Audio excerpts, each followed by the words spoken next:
Okay, now I think this is the time when we're actually kind of on air, Okay. even though it hasn't clicked in yet. And now redirecting to YouTube. We are live. Hello, everybody. Welcome to I Heard They Stream Live number 8. Whoa, Damn. we did it. Whew. Like the I guess technically 2 month anniversary, even though that means it's been 3 months for us, I guess. Yeah, that sounds about Yeah. right. But it's been a hell of a hot summer. Like this is the hot summer Cameron prophesized all those years ago finally coming. Yeah, man. Uh I get like one weird DM or text a week about the show. It's starting. It's the drip that turns into the flood. Yeah, I don't know. I think we're gonna have to start talking about chicken nuggets or something. We're gonna have to start talking about Yeah. McDonald's orders. We're gonna have to start, Well, we could flip it, man, because our take could be McDonald's or Timmy Ho Ho's, because we have an international thing going on. I would never pick Tim Hortons over anything. I think I'd prefer to lick. Well, wait, Timmy Ho Ho's would be going up against like Dunkin', right? Yeah, yeah, and I think I would probably pick. I haven't had Dunkin' Donuts in a very long time, but I think I'd probably pick Dunkin' Donuts over Tim Hortons. Tim Hortons is actually owned by Burger King Oh, really? as of 2014. Uh, Became I was on the subway the other day and they had like a news ticker, and it's such a major historical event for Canada, the selling of Tim Hortons to an American company, that it was that's brought up fucked that up, this is man. the I don't. anniversary of the sale of Tim Hortons. This is what they've been warning us about. This globalization. It's like a Globalists. well, it's like a weird thing for like I don't know, like I guess Tim Hortons is just a license to print money. So I Yeah. don't know why the original owners sold it to Burger King, but yeah, like I would probably pick Dunkin' Donuts. You could pick the most flavorful food item in the world, Yeah. give it to Tim Hortons, and they will strip that away. So there's nothing left, no soul left in that dish at all. I know what you mean, but Dunkin's sucks too. Yeah, but Dunkin' Donuts has that like American mastery of fast food thing going where it sucks, but you're still gonna eat it if it's in front of you. Yeah. All right. All right. Whereas Tim Hortons, I can definitely like walk away from their dry ass biscuit sandwich any day of the Yeah. week. They've been I mean, now that you tell me that, that makes sense because they've been creeping up around in the States. I'm seeing them. There used to be one by the ferry in England. Hmm. Like when you get on the ferry to go to France, there was like one at the gas station there. Whoa. Yeah, very bizarre. Like it was like, who would be going to this? But Yeah, I saw one in upstate New York last month and I was like, whoa, Timmy yeah, Ho we're Ho's coming. branching out. We're coming. Yeah, there's a lot in the Hmm. border towns, I find. Like I feel innate a lot of Canadians going over. People love it, right? Like it's a religion for people. Yeah, yeah. I don't think Dunkin' Donuts is as popular outside of the East Coast though, right? Yeah, I don't think so. No. It's we're going out to like Seattle and they have like Pete's coffee. Yeah, There's Pete's. like a lot more regionalism in coffee in America than other food things I find. Yeah, probably. Um, Coffee is very divisive, right? It's like, yeah. Yeah, I'm a tea guy, you know. Just got Yeah, to be the contrarian on everything. no, I mean I flop every once in a while I'll do some tea, but I like coffee, but I can only do like one a day. And sometimes like I can't do like good coffee Mm-hmm. because it makes me feel like I'm having a heart attack. These guys that are just doing and I can't do black coffee. I got to have some almond milk in it. I just have this delicate Polish palate, you know what I mean? And it just gets It gets you too hyper. yeah, man, I can't do it. It sets you off. You need some. It Got to also meld gives that me shit. Acid uh reflux. yeah, from caffeine. It gives me acid reflux from too much caffeine. This is turning into a different kind of podcast, but I've got a adult onset like intolerance for nightshades. Ah, So now I get crazy heartburn every time I have tomatoes, potatoes, or eggplant. Like my three favorite damn. And you're vegetable type vegan. things. Yeah, like those are like my staples. So like tonight I made pasta for dinner, and I am sitting here in agony. Luckily, I've taken a Pepsid, so hopefully that kicks in. Shout out to the non-sponsor for making me able to get through the episode. But You do Pepsid. I do Tums. I do Tums. I find the Pepsid though, when I'm out of Tums, like right now, it's the Yeah. only thing I have on hand. I've though straight up like taken a spoonful of baking soda, put it in water, and mixed it up and drank that. In Oh, that'll do something. Yeah. yeah, Oh wow. it works instantly. I'm sure there's a reason that you're not supposed to be doing that, but I have found that has I been an don't know what baking emergency. soda is. What the hell is it even? You know? I don't know, but I put it in everything, like by sodium carbonate, I believe, Yeah. Oh, right. Yeah. and Yeah. I put it in like, yeah, I'm making pancakes for the kids. I'll put some baking soda in. I'm making Yeah. French fry or like roast potatoes. It's like put some baking soda in them with water. Whatever it is. Whoever figured this shit out, thank you. Yeah. I need it right now to In put out the fire in my belly, your uh, gullet. in my gullet. Well, speaking of fires in my gullet, Woj, this thing was a hot mess on fire last week without you. So I'm glad you're back Yeah. this week. I tried to do it solo, and it was very quickly not happening. Yo, you need me, man. You know what I I'm need saying? you. I need the other engine. Otherwise, this plane's just going to go in circles. Yeah, And man. You're like Parrish Smith without Eric Sermon. It just doesn't work, man. no, how crazy is it that EPMD had like a murder beef I know. I think about this all the time. all the time, and then they went back on tour together? It's so weird, man. You're like sitting on the bus, just like, do I go to sleep now? Is he going to kill me in my sleep tonight? Yeah. I mean, Eric Sermon is a really interesting guy because he came out in the last like couple of years that he had like an opioid addiction.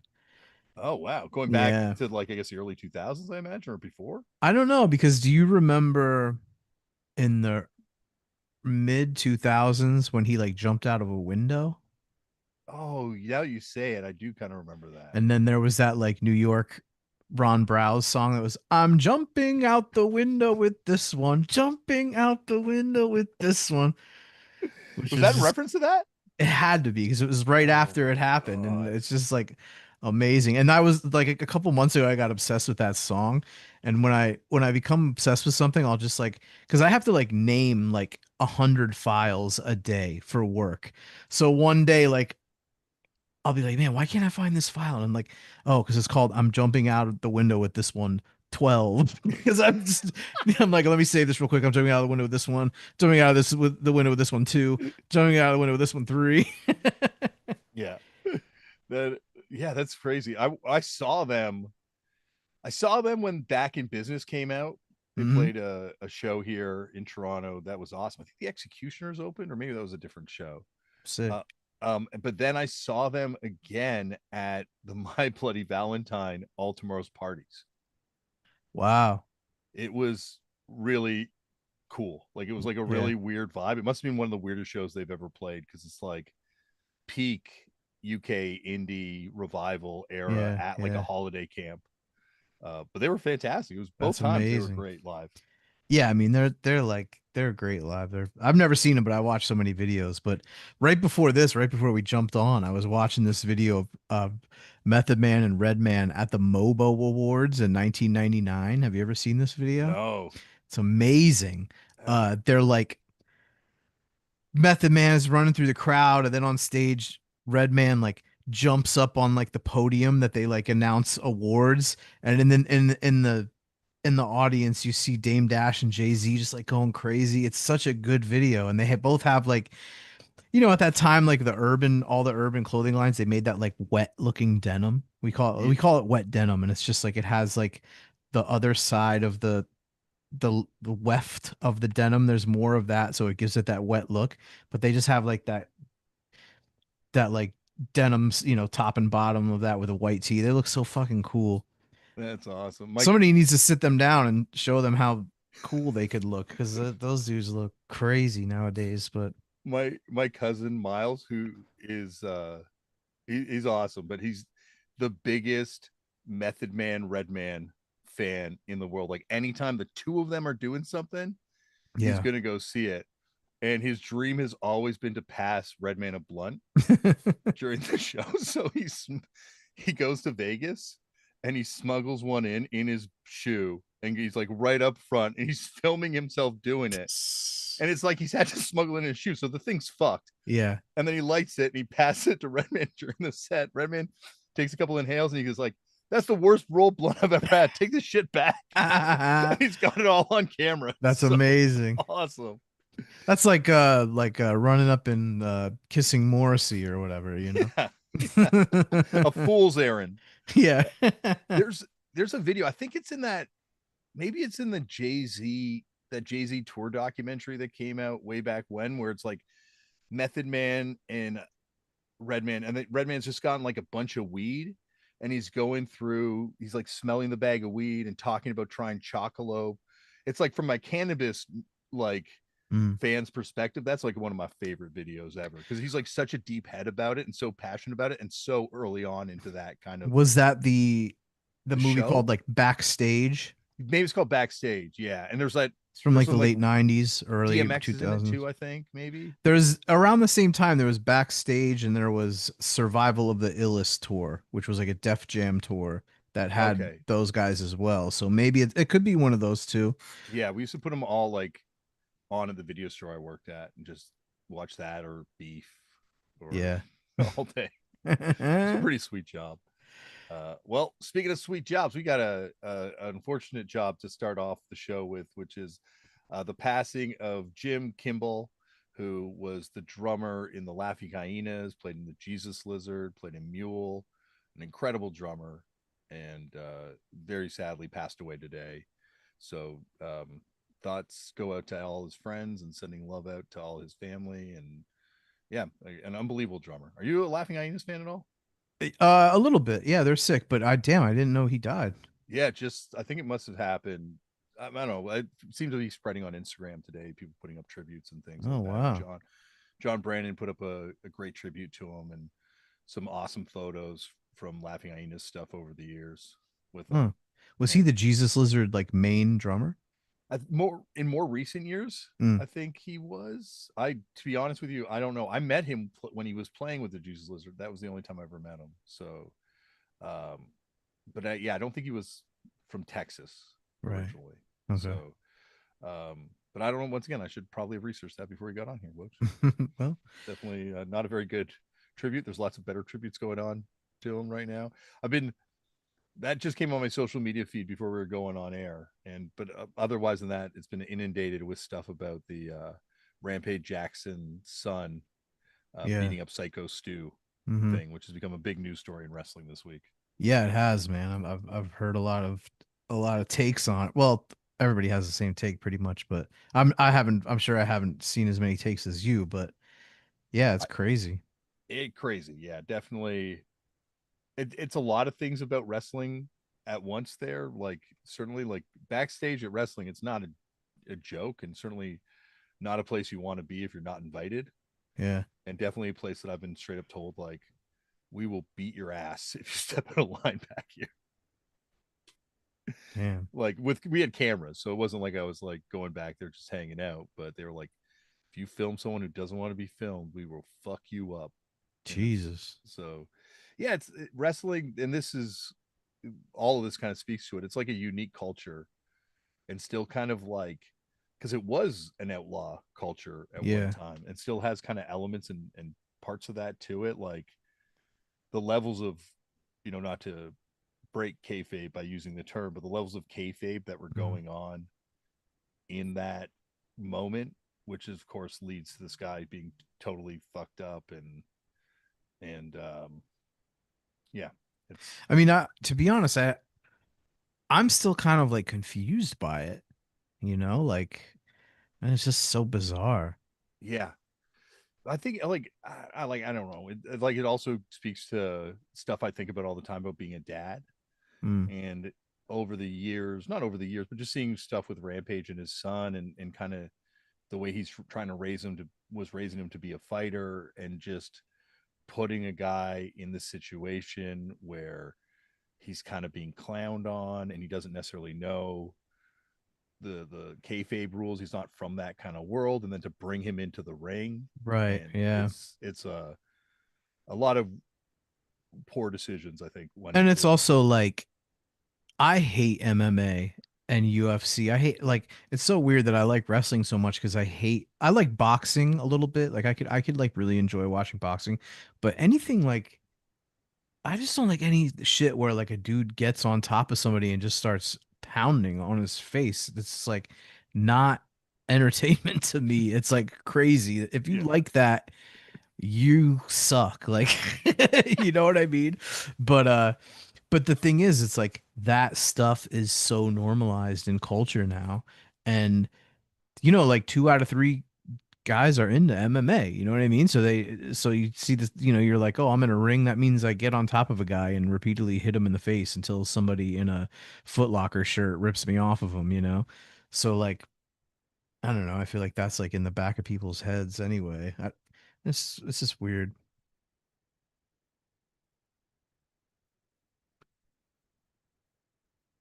You're you're muted. Sorry There you about go. that, everyone. I muted myself there. Um, my eldest kid is really into MMA, so I've Mm, kind of like started engaging with it a little bit more because I was always slightly engaged with it because of the pro wrestling mm-hmm. kind of crossover connection. And yeah, I'm not a same reason as you are. I'm not really a fan of it. And like we were making the wrestlers, I got to know that guy Matt Riddle a little bit like 10 years ago or whatever, and he was talking about doing the crossover himself from being a UFC fighter to being a pro wrestler. And he's like, dude, you're in a camp for like 3 months. Let's say you get fucking injured, you've paid for this camp, you can't do that fight. You're like, yeah, like pro wrestling, it's like people working together in the ring. Mm-hmm. Obviously not in this situation, but Yeah. normally. And I feel like I want to see that. Like that to me is entertainment. Whereas it's like when it's two guys literally trying to murder each other at the ring, I can't. I can see why people enjoy it in terms of an athletic thing, but Yeah, it's not yeah, yeah. my Yeah. cup of tea that much. But Yeah. this obviously is where it crosses the line, and it's also, I don't know. I guess in the same way, not this situation because this is obviously someone was nearly murdered. Mm.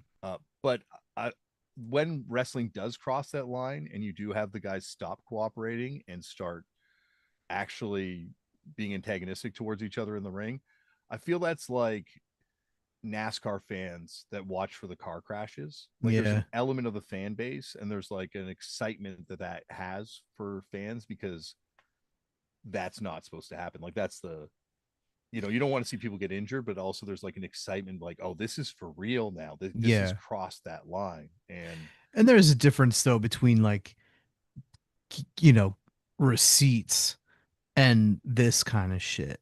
You yeah, know what I mean? Like I don't know, like the Ricky Dozan video where he starts fucking the guy up like, he's fucking him up, but not like this. like this might be worse than the act incident, which is like that one from Stardom years ago where Yoshishiko beat the shit out of Act, and Act kept coming back for it, and Oh yeah, it yeah. kept going. Um, Hmm. but not Act versus Yoshishiko. That was not Yoshishiko. I'm blanking on her name. The other one I wrestler. don't know the names. I've seen it and it was Stardom and it was just like, yeah, they kept coming back and it was like, but that was like interesting. It when I think that was also like there was a level of agency because Act kept coming back. Yeah. Like Right, uh, right. and whereas this was the guy's out within the first 2 seconds. Yeah, he just There's got victimized like yeah, immediately. yeah, and it's anyway a very weird place for us to go. We're not going to be talking about pro wrestling, I don't think, very much Back to today. chicken nuggets for everybody. Yeah, Anyway, I'm not going to be talking about any how many do you sacred think you could cows. eat? How many do you think you could eat chicken nuggets? I now that I'm vegan, like I would love to find out if there's are vegan like chicken nugget eating contests or Mm. like vegan nuggets because I think I could eat them forever. Oh yeah. I'm never full. I'm Oh, a vegan, like unless I'm eating pasta or something. But like if it's just like quote unquote like the vegan protein type stuff, like the yeah. fake meat stuff, I think I could probably eat that forever. Yeah, I mean that stuff is just like fried up like oils and shit. Yeah. You Yeah, like know. it's like tofu and Mhm. or like pea protein or my once again my eldest kid always wants to challenge me to like a wing eating contest. He's like, I'll eat chicken wings and you eat fake wings. And I'm like, I will destroy you. Yeah, I'll yeah, never stop eating these things until yeah. I There's destroy nothing in these. you. Nothing. It's just flavor. Uh, well, speaking of flavors, David Up and Jamie Josta, two people that at first blush seem like they're from polar opposite spaces in hardcore, but upon closer inspection are much similar in their backgrounds, I guess, or at least their hardcore kind of tastes kind of lean or come from the same places on a lot of stuff. So I think they weirdly fit together. Yeah, I agree. And both East Coasters as well. I re-listened to these episodes, but they were actually two episodes of the podcast that like I really enjoyed. Um, so I didn't mind re-listening to them. My first question for you is: have you gotten to know David Up any better in the intervening 10 years? No, I haven't seen him once, I don't think. Uh, maybe I've seen him once, but yeah, I mean, just like you said, like we say what's up to each other, like we don't know each other, like I don't think we've ever had like a full conversation, but uh, Tear It Up used to play Wilkes-Barre all the time, and Bob Mack, the dude who put on the shows and put on Posse Numbers Fest, he loved the Dead Nation album. So he'd play that in his car all the time. So yeah, I mean, we were fans of them and stuff. And then obviously I tortured him with Cold World printing. Yeah.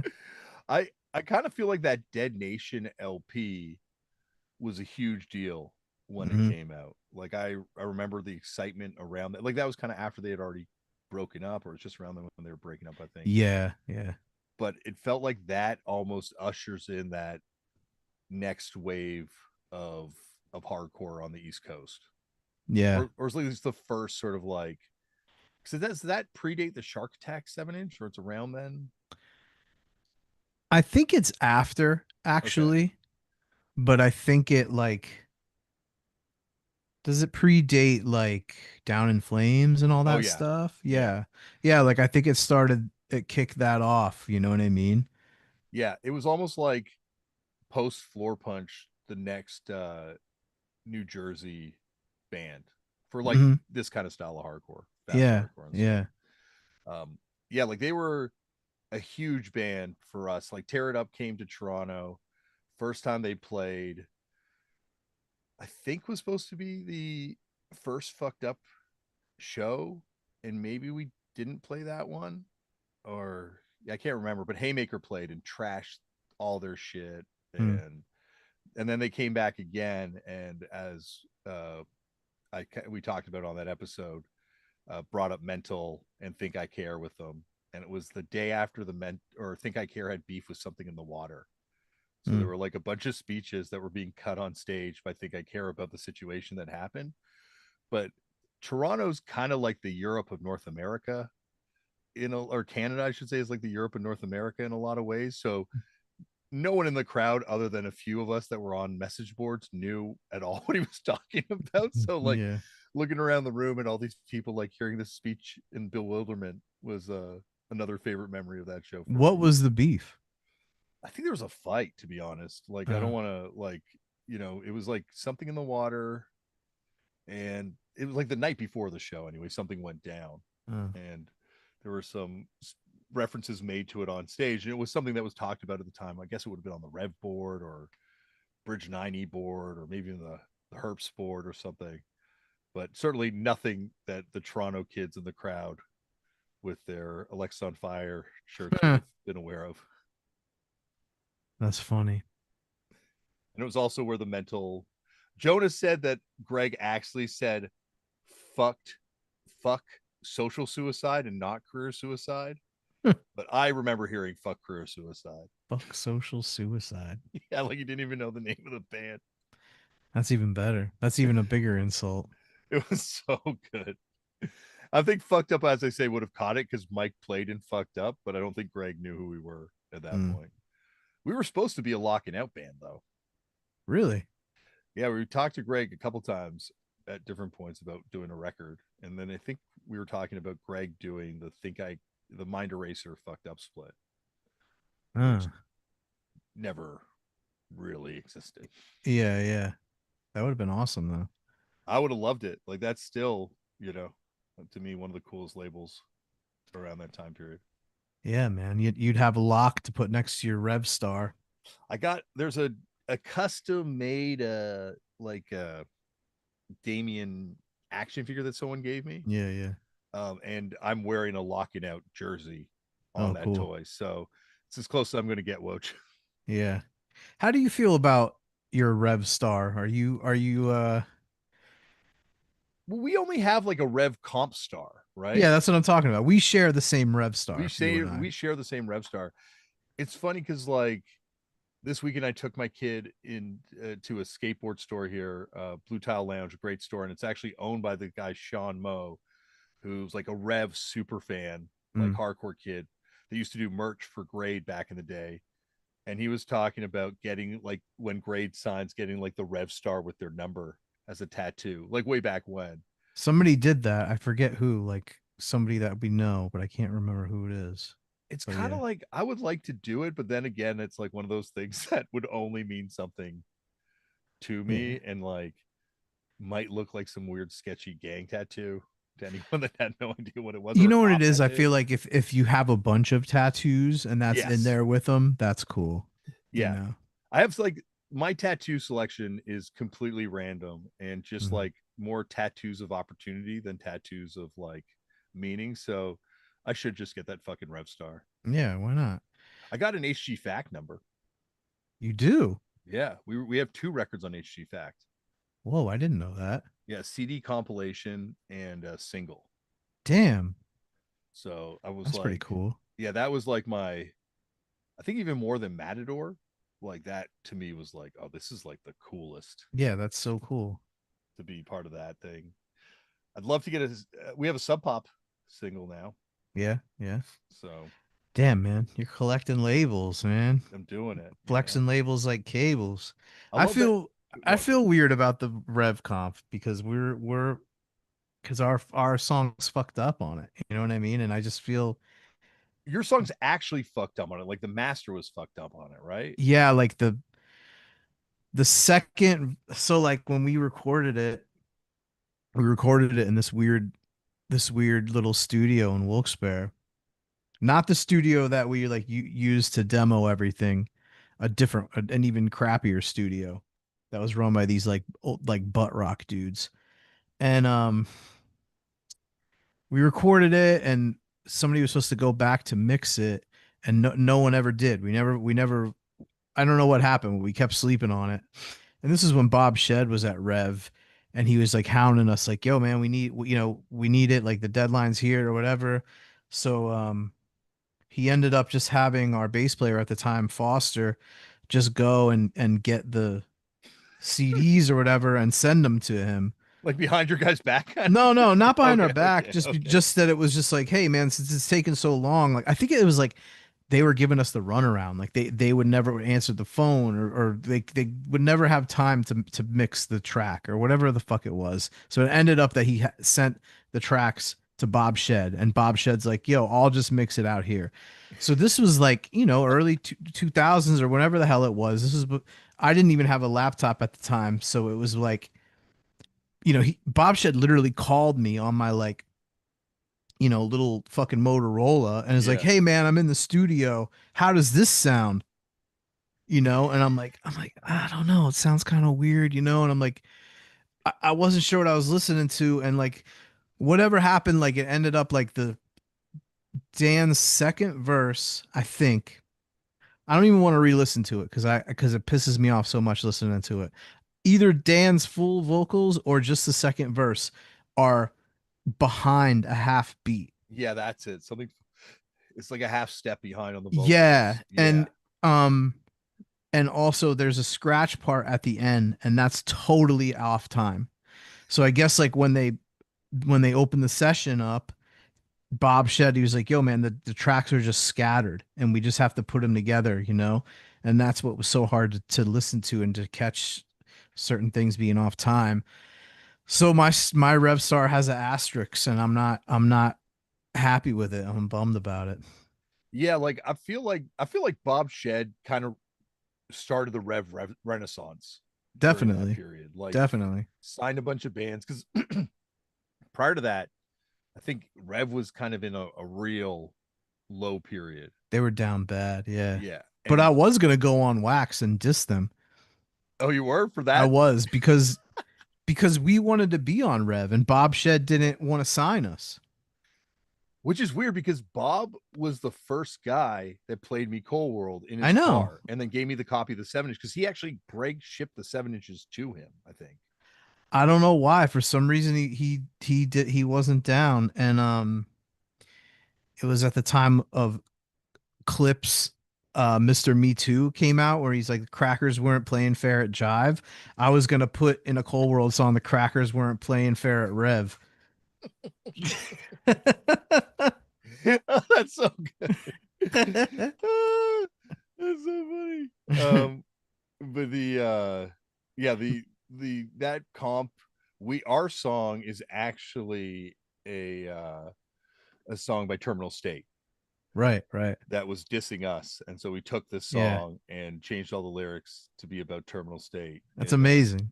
they gave it to the ref comp because I remember the contract being like a little weird, and like it might not have been, it might have just been like where our heads were at as a DIY punk band that we had to sign a contract, Yeah, but we're like, okay, we'll sign the contract with someone else's song. that's amazing. It's a cool comp. Like the track list of it is a lot cooler than I think everyone's songs on it. Yeah, yeah, it looks cool on paper. But Yeah. I mean, do you think the name of it is a kind of a take on Fucked Up Generation? Yeah, I don't know. I remember, I don't know. Like, that's interesting. I've I don't always think so thought of because, it that way. but I think we were like in terms of hardcore, I think we were a much more minor band than we ever were in terms of like the broader indie punky kind of world. Like, I think in hardcore, like I remember playing that Posy Numbers that Hmm. year when I got the Cold World 7 inch from Bob and just being like, yeah, we do not fucking fit in here at all, really. Like we just were not that kind of Dude, I don't like even remember that you guys played Posy Numbers. we played the year Betrayed headlined. Oh, And that's when I realized the singer from Betrayed looked just like Jay Scheller. And yeah. we were trying to convince Jay Scheller to go on before they played and grab the mic. That's canceled. Walk off. Yo, we're automaton. Yeah. Move up. This song's about plastic Plastic bags. forks. Yeah. I love that record. The Automaton single. I don't even remember what it sounds like, but I think I it's love it too. I think the limited one was split green and white vinyl, if I'm not mistaken, Oh, which that's is the sick. one I have. So yeah, speaking of New Jersey hardcore, so when Tear It Up kind of, I think like I saw Tear It Up a bunch, but the only time I ever got to see to ABC No Rio was at the Tear It Up Ruination show Mm, when Tear It Up was playing, and that was just after the first 7 inch kind of came out, and they were like the hottest band in yeah. hardcore at that Yeah. time. They definitely were. It's interesting how like much American like DIY hardcore kind of imitated UK indie mainstream rock in terms of like the music press getting onto a band and just like building that band up. And I say this is a band that kind of benefited from that system back then as Hmm. well. And it was very similar to what happened when we went up on the cover of the NME and kind of part of that thing where it's almost like, oh, this is cool. It's like a feeding frenzy of Yeah. stuff and it benefits these bands obviously because it makes these bands uh it gives them an international presence and makes them kind of like household names at the squat. Yeah, for sure. And I mean, most of all though, Tear It Up were just so good live. Yeah. You know what I mean? I think that is what made them their live show was so good. And I think a lot of that is I think Dave to me is one of the great front people of our era because 100%. because he just had a personality and like a charisma on stage that Yeah, he looked cool. yeah, and like I mean, the whole emoted. band kind of looked cool, like in a way, like like they just had they didn't look like nobodies. You know what I mean? Like Yeah. they look like they should be doing that shit. Well, it's funny. Like I don't even know if I've ever told Dave this, but when Fucked Up started, we were like, those guys aren't losers. Like we're real fucking losers. Like those guys have attractive partners and they're Yeah, good looking dudes and they're popular with all these like bands that we love. yeah, And yeah, like it just we were like, we're the fucking losers. They're the that's cool awesome. guys. And that Yeah, was like kind of what spurned us on in a lot of ways too. Like we were huge fucking fans of them, but yeah. at the same time, we were like, they're way cooler than us. Why, they're writing songs about how they're losers. No, we're the fucking worst. That's some competition you had going on there. Yeah, it was it was like a race to the bottom at that point in hardcore. Yo, my favorite thing about Tear It Up is what was the guitar player's name? The shorter one? Andy, Andy. best Dude. dude. Yeah, he's the man. But my favorite thing was when I stumbled upon videos of him on YouTube busting packs. Do you know about that? Yes, no, he is. I have been on him for years to start a YouTube show called From the Swamps of New Jersey because Mm, he's got such like a great life to him and like inner light that shines through, but he's like obsessed with going to the swamps and yeah. playing with like reptiles and finding animals like in a very like nature conservation kind of way. He's not just Yeah. like Yeah, fucking he's with into them. that big Yeah, time. not Yeah. sticking firecrackers and frogs, I mean, or anything like Yeah, that. yeah. But What then is called it's also, called like herping, right? is that what it's called? I didn't know it had a name. Yeah, herping. Yeah. Oh, and then he's also like super into baseball Busting cards, packs. Yeah. busting packs, and Yeah. like, yeah, I love that dude. I think everyone in that band, uh, it's like the Monkees or something. Like everyone's got like a personality, and Yeah, like, because there was like the like more like 77 style, not 77 style, but I don't know, like 99X style punker dude in the band. Remember him? yep, yeah, And then the drummer was kind of like an Matt, interesting personality, right? Like I yeah, remember he was kind of a divisive guy. Like some people didn't like him or something. And it's always cool to have one of those guys in the band. But yo, the funny thing about finding Andy busting packs on YouTube is I didn't know anything about busting packs, and for some reason I got interested in it, and I was like watching YouTube videos, and I just randomly watched one of like a New Jersey baseball card store, and it's just these fucking losers in the store like, all right, this guy got this pack, bust it down. He's like, no, nothing, didn't get anything. I was like, okay, Andy, bust your pack. And then I'm like, is that the fucking guitar player for Tear It Up? Like I would like no one sent it to me like, yo, check out the guitar player for Tear It Up, busting packs. I found it fucking completely randomly and like my brain exploded. I have now become inundated on social media feeds on TikTok with people busting packs, Yeah. and there's an excitement of watching someone bust a pack, or just the anticipation for them to bust their pack in Yeah. front of you. Is Yeah. there's something magical about that moment? Did you to bring it back to punk rock? Yeah. They do those insert cards, right? Like where you get like, Yeah. oh, it's Yeah. it's like part of the jersey. Yeah. Yeah. So they've now got to find a way to do this for every type of card set that Tops puts out. So in Mm. the new Garbage Pail Kid line, there's an insert card that has an autograph and show used guitar strings from Billy Joe Armstrong. Wow. Yeah, like in the pack. You can that's like one of the chase items. That's pretty cool.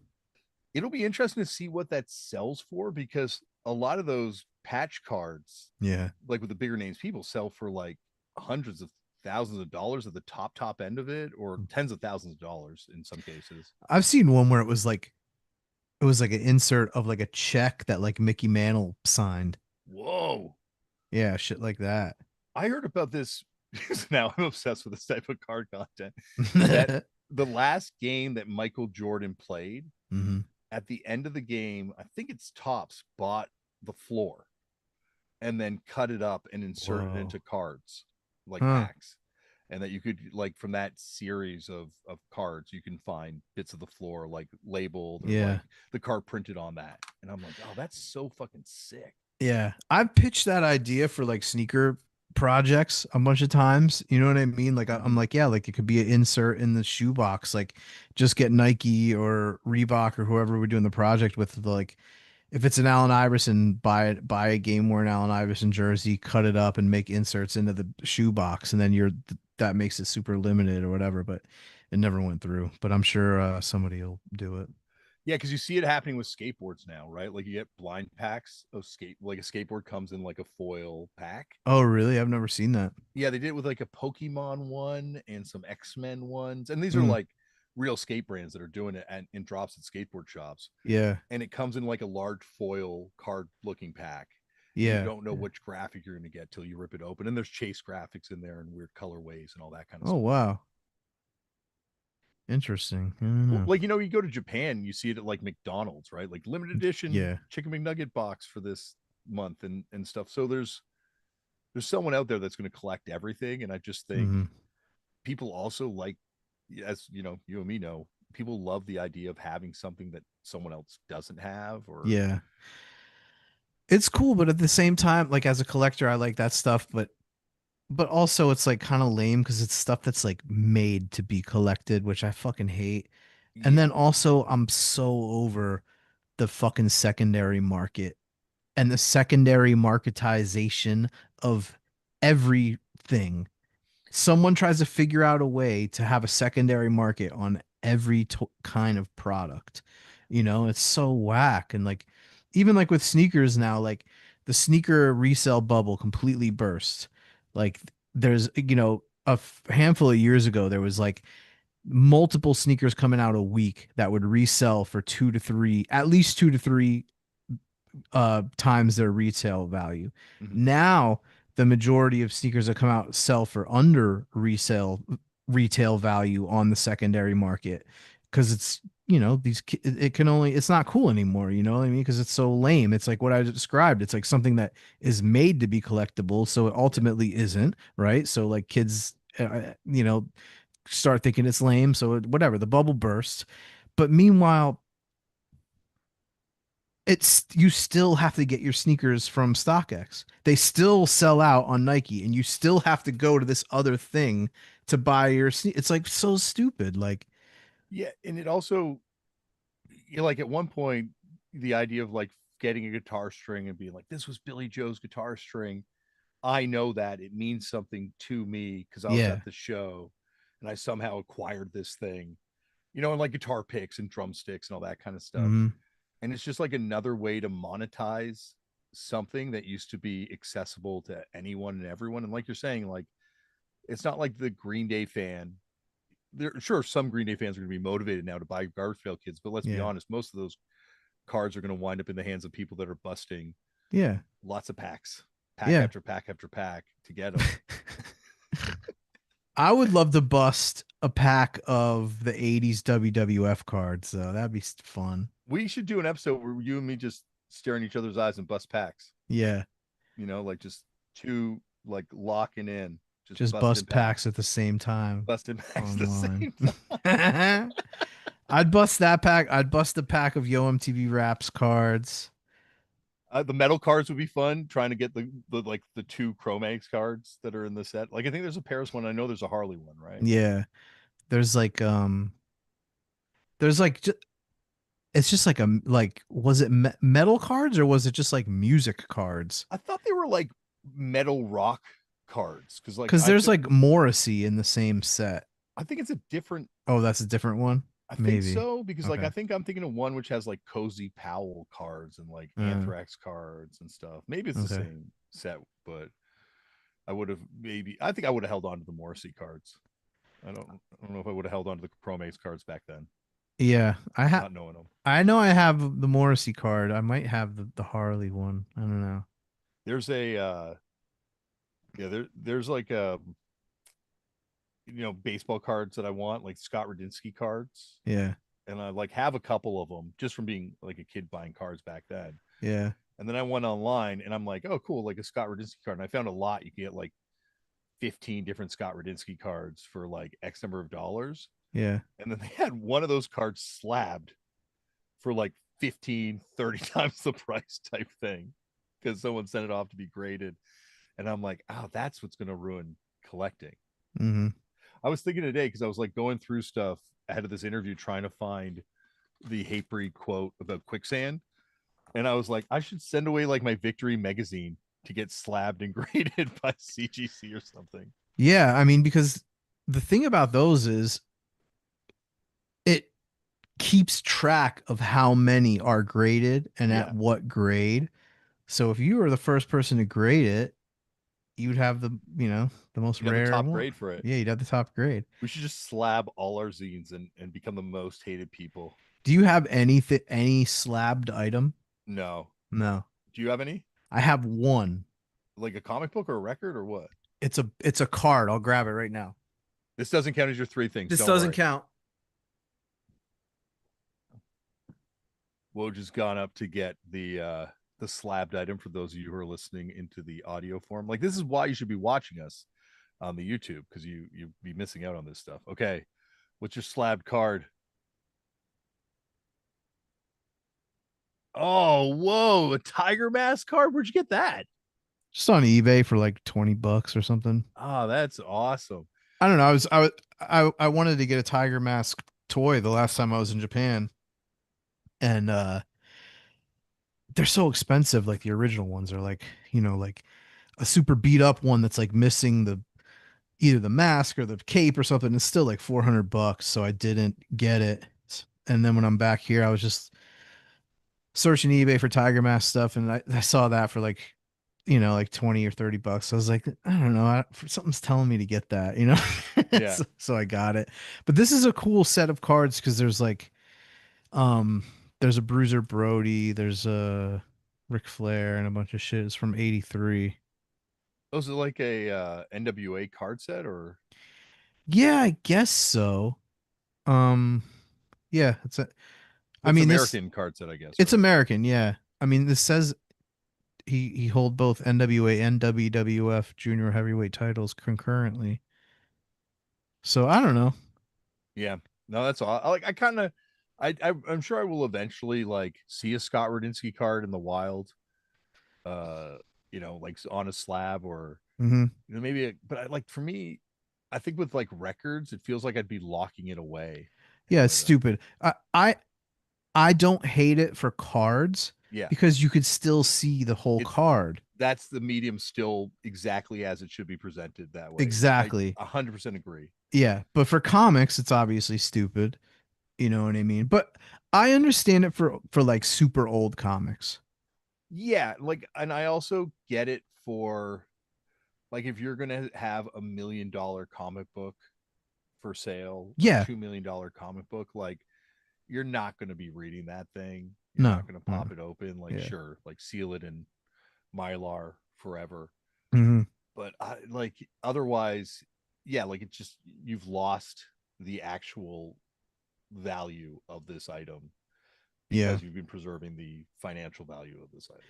There's certain like I have like a couple issues or like two or three like 8 ball number ones, and I had Klaus sign one of them, and it's like if I graded that, it would be a really good grade. So I think about getting that grade, and I have like a Sandman number one that would probably be like a 9.7 or something like that. Yeah, I think the one thing that would potentially want to get graded would be signatures on stuff for my Hmm. kids. Like being Yeah. like, here, like if you want to sell this at some point, like it's been like that way they'd know when I'm dead. Like, okay, don't just give this one to Yeah. Goodwill. Let's try and sell this one to help pay down some of the debts. Yeah, it's well, Steve Aoki's the one I guess who's really pushing it for records right now. I wonder Yeah. he's got a stake in that whole Yeah. thing. So a I little mean, from what I disingenuous. see, it's not taking off at all, thankfully. No, like I think for punk and hardcore people, Hmm. it's you'd want to look at that record. Like there's no way I would take someone's word that the record's in good condition and then to have it out of the sleeve exposed with like something mounting the label on it. It's just, Yeah. you know, maybe a flexi you'd want someone to have it graded, but But like there's something to be said though about not the grading of it, but like if you had like a clear, like I like frame things sometimes in these Muji frames that are just like two sheets of plastic that screw together. And like if I had like a fucking Lexicon Devil, right? And if there was a way to safely have the insert laid out and the seven, like that would look so sick. yeah, like a 4 panel kind of setup with the Yeah, cover, the thing. And it'd be cool if it was double sided because that way you could flip it around to see the exactly. back side of it too. Yeah. Yeah, there's certainly, you know, but I like also, I kind of love, like, as long as the vinyl's in good condition, I love beat up sleeves or like sleeves with shit written on them or like Hmm. to tell a story. I feel like, there, that's like a part of it, and seeing that sealed away would feel a little weird, but I Yeah, don't know. but there's certain records that are like a perfect looking record. Yeah. It's like fucking art. And The to me, like, Automacon 7 inch, half green, half white, you know, perfect sleeve. yeah, the picture of of Jay like fucking rolling around on the floor on the back is needs to be framed, you It's know, a perfect in record. fine Japanese plastic. Uh I guess we should talk a little bit about the Josta episode Well, of. one more thing Oh yeah, go on. on the David Up. I'm like really jealous of his like early show going. His early show going and also his early record scoring Oh yeah. too. Mm, He bought a lot of records off Spot, the producer, like back yeah. in the day. So he had Black Flag test presses, like all weird colors of My War, like Wow. test presses of other shit. He had a crazy Black Flag collection, like Cooch level of Poison Idea Black Flag kind of collection back then. And yeah, yeah, wild. Yeah, Damn. his early show going experiences are fascinating because at the time I just assumed he was like kind of like a youth crew background dude, and this was like his next chapter, which like a lot of the kids, myself included in Toronto, were kind of from. Hmm. But the fact that he came from what we would have termed crust punk, but Yeah, but just like regular street punk. punk. Yeah. Yeah. I mean, it the division of between those two scenes is so interesting because like, now, you know, it's obviously not like that, but like, like for instance, like I know for a fact like Alex Russin has never heard Poison Idea Ever. ever, It's you weird know? because he loves guitar and he's a guitar guy, and they've got like such a weird guitar kind of thing I know, and going. he loves like bluesy like rock guitar, but he doesn't know that that's what that is. He thinks it's like total chaos. You know what I mean? Like, Well, because they're on that Punkorama compilation with oh, are they? Epitaph, right? Like I they're didn't even on know that. Punkorama number 3. I think Plastic Bomb's on it. I remember my friend having Oh. it and us just being blown away. Like, and then seeing the photos of Pig and like being like, this is crazy. There's a band where this guy's this big and they sound like this and he Yeah. plays on a couch. Like, I mean, I didn't get into them till way later, like just like certain stuff from that world you didn't step to unless it was presented to you in a certain way or you got, I don't know, like there were like major divisions like that mullet board era, you know. yes. Yeah. Like, I remember coming up with like a top 10 list of 7 inches and writing it down and my top 10 list of LPs. Yeah. And I'm like, I'm going to post this on the mullet board. And Mike from Fucked Up being like, you will get fucking destroyed if you Yeah. post that on there, put that stuff on there. And it was like Judgment Records and like, like I was obviously like a little kid back then. I probably would reassess the list. Judgment would still be on it, of course. But Yeah.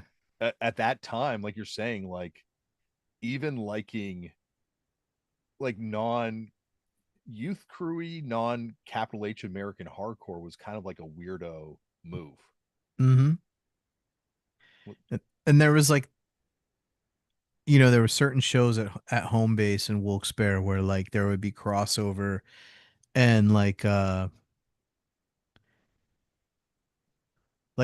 Havoc Records like distro table would come through, and like they would have, you know, you would buy like the straight ahead bootleg LP from him and stuff like that. You know what I mean? But there were certain guys like my one friend Dave Janis, like, you know, he was super into Poison Idea and all that stuff, like just as much as, you know, Count Me Out and the stuff that, you know, was going on at the same time. So there are certain people that would like bridge that gap for sure, you know.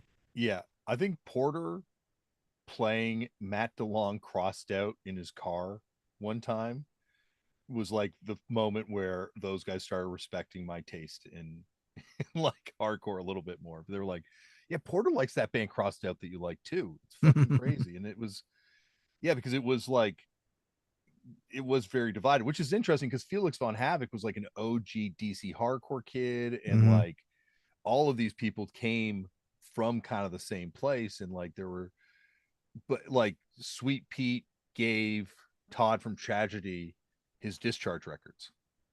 Oh, And really? that's where Todd got his Discharge records from. Dude, did I send you? I was looking. I was like, I got like some Wilkes-Barre old Wilkes-Barre zines off eBay from this seller, and I was looking at his other zines, and there was this one. I forget what it was called, but it had an interview with Sweet Pete, and the picture. I looked at the picture. They took a. They just, you know, the listing is just a picture of the front and back of the zine, and then one in the middle, which was the interview with Sweet Pete. First question of the interview: have you ever said the N word? Holy shit. But said it, you know, typed out. Sweet Pete's one word answer: yes. Holy shit. That's, And that's then, a and then Sweet Pete is like, "Why? Did you hear that we're a racist band or something?" And the guy goes, "No. I just thought I'd ask." holy shit. What was that? That is I'm insane. gonna buy it. I have to buy that. I need to own that zine. But I sent it to him in our Howard Stern group chat, and I was like, "Hey, Pete, do you remember this pivotal interview?" He's like, "Yeah, I remember it vividly." I was like, "This is back when hardcore like respected like journalism, you know, journalistic standards." That is fucking insane.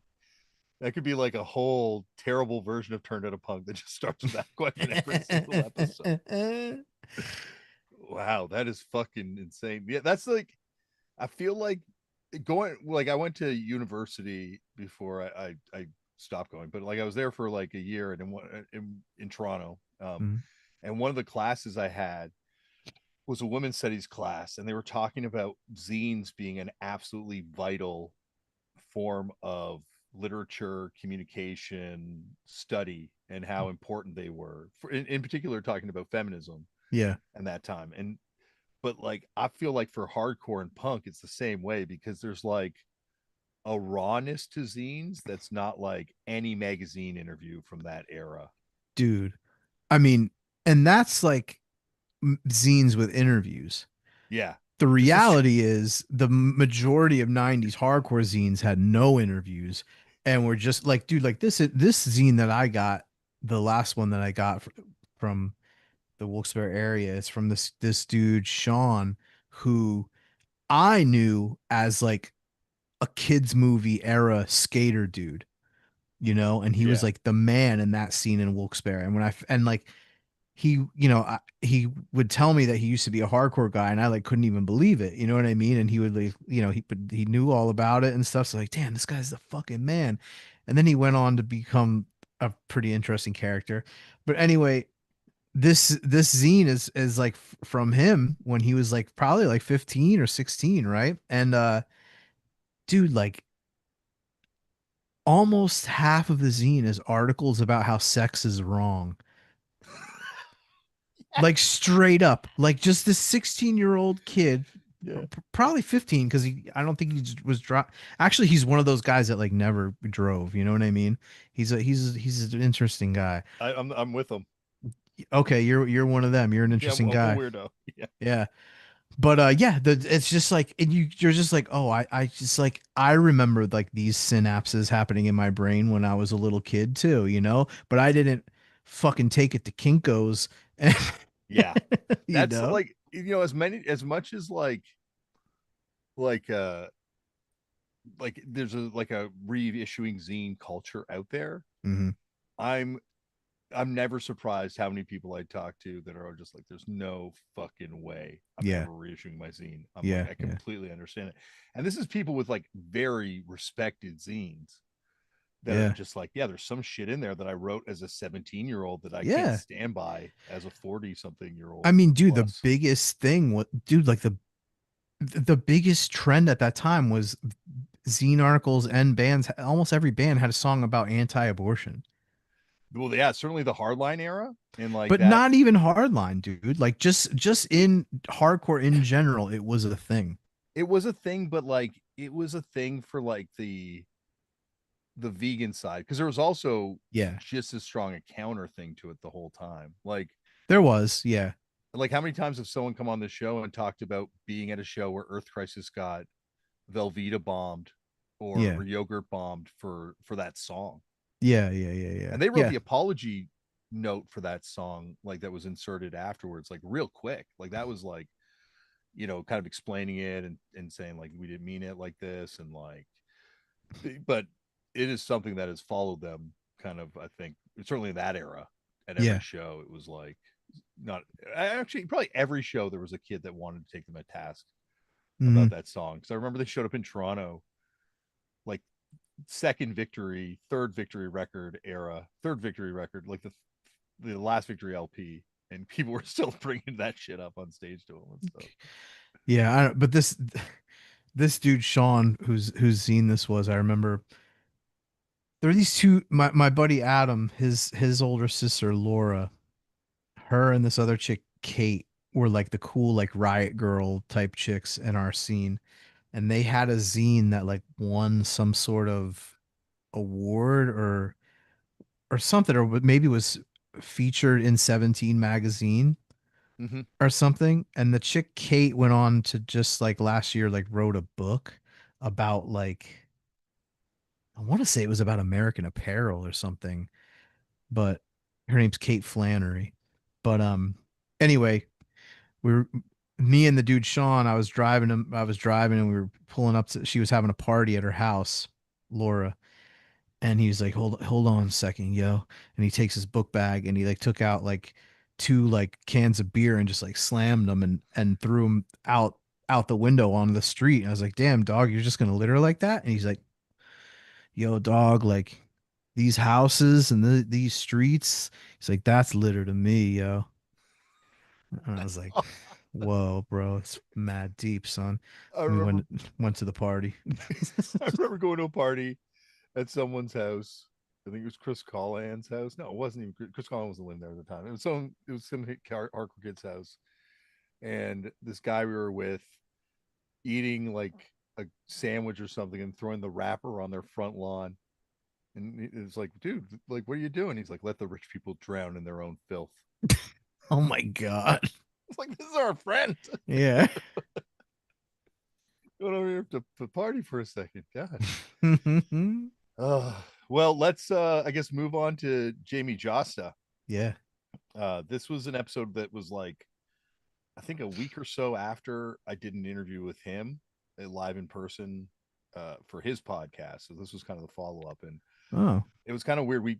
He asked me to come on his podcast, and then he's like, and then I'll do yours, and I'm like, oh fuck, we're gonna eat up all the shit I want to talk about in my podcast on his podcast, like and so I was like kind of nervous about it, but yeah, his podcast did not cross over on any of the streams that we talked about on this one He at just all. asked you about how many chicken nuggets you could eat. There were no chicken nugget questions, but there were a lot of business questions about the Right. music business, and he's a lot better with the business side of Mhm. the music biz than I am, but he is, to me, going back to like the first tour, like the first records that they put out, like that's Hatebreed in that era is like one of my favorite bands in terms of like the records they were putting out, and Mm. when Satisfaction is The Death of Desire came out. That was a like pre refused Shape of Funk to come, pre even the I guess the Floor Punch LP was, but this was like the record that shifted. Like so many things changed after this record came out. Definitely. You know what's weird? I never owned it. I think I only owned it on a CD I back had then. like I had like a this promo sampler tape that just had the first song on it. Yes, I remember that tape too. Did they Yeah, have it? Was it a split promo tape too with someone on the other side, I don't or remember. was it just the song on? Yeah, it Maybe. was. It's that record because I think that record begats Right Brigade, and Right Yeah. Brigade begats No Warning, Yeah. and obviously Hatebreed begats No Warning too. Like Mhm. they it was kind of a combination, but so those were like just completely changed everything um in this one. Yeah. I had Under the Knife 7 inch. For Someone some just reason I saw just never sorry got the LP. the other night 7 inch I fucking loved. Someone just pointed out that yeah, Justice said there's no pride in being poor, which is might be the most insane line I've ever Yeah, heard on a I podcast. peeped that and I was like, whoa. I mean, you know what's interesting? What kind of like not weirded me out, but like how he was so bummed on Quicksand, right? And like bands going like soft or whatever it is he doesn't like about it. Yeah. About like, hardcore bands like making I've been thinking about it a lot recently, so I call it like making their grown up bands. Mm-hmm. You know what I mean? Like Mm-hmm. for some reason in his head, that's bad. But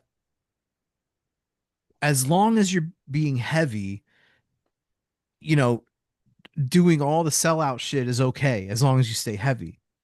Well, you know I what can't like grasp that. yeah, because I've been thinking about it a lot too since re-editing this episode or re-listening to the episode, and like you're saying, there's a point where Hatebreed crosses that line, and like he's complaining about like those guys were just going for it at a certain Yeah. point, like they were like playing with alternative bands, and I guess this the accusation you could make of Hatebreed at a certain point, you guys just became like a big metal band, Yeah. and I think he probably would acknowledge at a certain point Hatebreed stops being a hardcore band and becomes something different. Like obviously sonically they never stop doing what they're doing, but just in terms of the way he was kind of like talking about it, like I was like looking for Hatebreed flyers today, old ones, and I found one for a show that's like Crudos, Charles Bronson, Voorhees, and Hatebreed.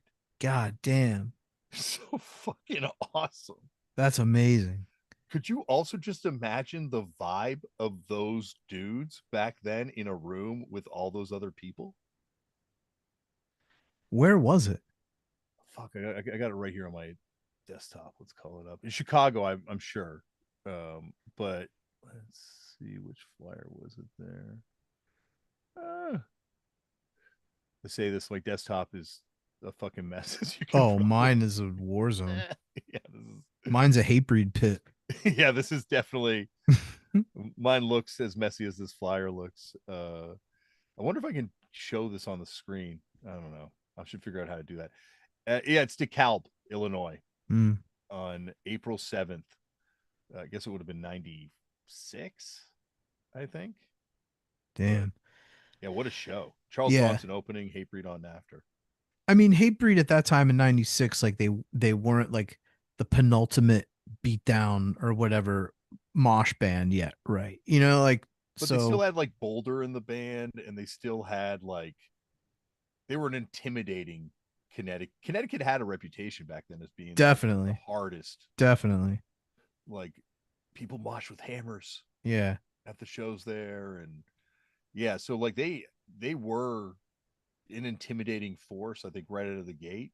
Hmm. But that was before, yeah, like they would have been much more a part of that scene, I think, than they would have been Sick of It All in the very beginning. I mean, like that Yeah, I point. mean, I don't know, like I just see Jamie as becoming like just like a spokesman for just like heavy music in general, Yeah. right? So to me, I feel like there's certain people, like how there's like certain people who like they have to, like, the music has to be aggressive or it just doesn't even count to them. Yeah. you know, and there's certain people that are like the opposite. As soon as they hear heavy music, they're like, this is for morons or cretins, or you know what I mean? Like, and I don't know, like one thing, like looking through all these like old 90s zines I've been getting and stuff, it's just like there's like, you know, these zines there'll be pages and pages of just talking about ideas and stuff before, and not even mentioning music, you know, like, Hmm. and it's just like there's just like this like crossfade period of where it just is about being heavy music, and that's the you know what I'm saying? Like it's just Yeah. so weird to me. Like all that 90s shit got completely Yeah. fizzled out. Well, I think that's his second act, because Yeah. that first act, he's like the DIY hardcore show promoter, like feeding shows to like all the local DIY promoters, like, Yeah, you know, but is that DIY like he was like fucking Mr. DIY or die, or was it like he's a fucking hustler, man? And that was where he started. Like, and I don't yeah, mean that in a negative way. I no, just I know mean what you're like, saying. I yeah, think he like, develops into that, like, he's obviously like, has a background where he had to hustle to make shit yeah. happen. Like that comes across in the episode. Hmm. But I think like him becoming the music industry guy is, I think, by virtue of the success that Hatebreed achieves. Like, had it not been that, I see him being almost like a Felix von Havoc in a different kind of way, like an East Coast, like maybe a lawful good version, or maybe more a chaotic neutral version of Rick Rick to to Life. life. Yeah, Yeah. like he had a distro, a crazy fucking distro, Yeah. like, and the shit he was putting out on his label, like there was some commercial upside to it, but it's not like if you're putting out a Right Brigade record, you're like, fuck MTV boys, like back then, especially, like there Yeah, are like don't get me limits to wrong, it. like I don't think like he is a total sellout or anything like that. I don't think that's what it's all about for him. I just think it's weird that he's so mad at, I don't know, the other side of it, like the more like post-hardcore or quote unquote alternative, you know, when it's like, to me that's actually harder to do and is actually more of a leap of faith, you know, like But that. I see why he's mad at it, right? Like I see like that, and it's, I think, also like Minor Threats filler, I think, is like the ultimate song that addresses this. There's like a massive insecurity in hardcore kids when someone leaves hardcore, like what happened to you, you're not the same anymore. Like we were all part of this thing, and now you're like, you want to be cool, like you want to hang out and tour with these kind of bands, and like, so I can see where Jamie, as someone who probably loved the Gorilla Biscuits, would be like, why do these guys want to tour with the fucking Cure? I don't even know what I Yeah, guess yeah, the I know what you aspiration mean. would have been, but Yeah, like, yeah, just like a non-heavy band. yeah, not even necessarily non-heavy, but like, why would you be aspiring for more than this that we have right here? And like, it's only when you're an adult and you kind of like, not an adult, but when you kind of go through it and you're kind of like in it, you realize like, oh yeah, like, But the thing is, like, he's it's not that from my perception of it, he's not he's not let down by these bands because they're trying to make it.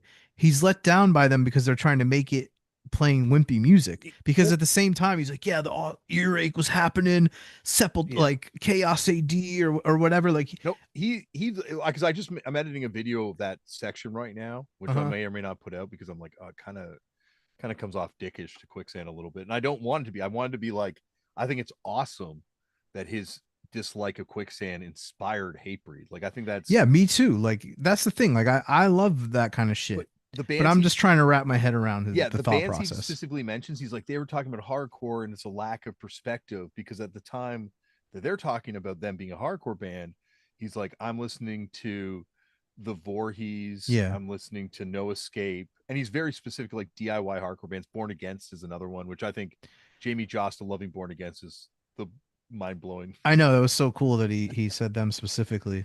Yeah, like, and I feel like from that point of view, I think he was just like DIY or die back then. And then it's like, I don't know, like But I it don't think it was DIY because he's saying in the same breath, fucking vulgar display of power. but Like that's like a I I think literally think yeah, he's like, yo, the heavy metals and the hardcore's got to come together and make the he did heavy yeah. mafia, like I think that is his that's his MO. It's I just think that's heavy music. I feel like that's post signing to Victory lead up to Satisfaction of the Death of Desire.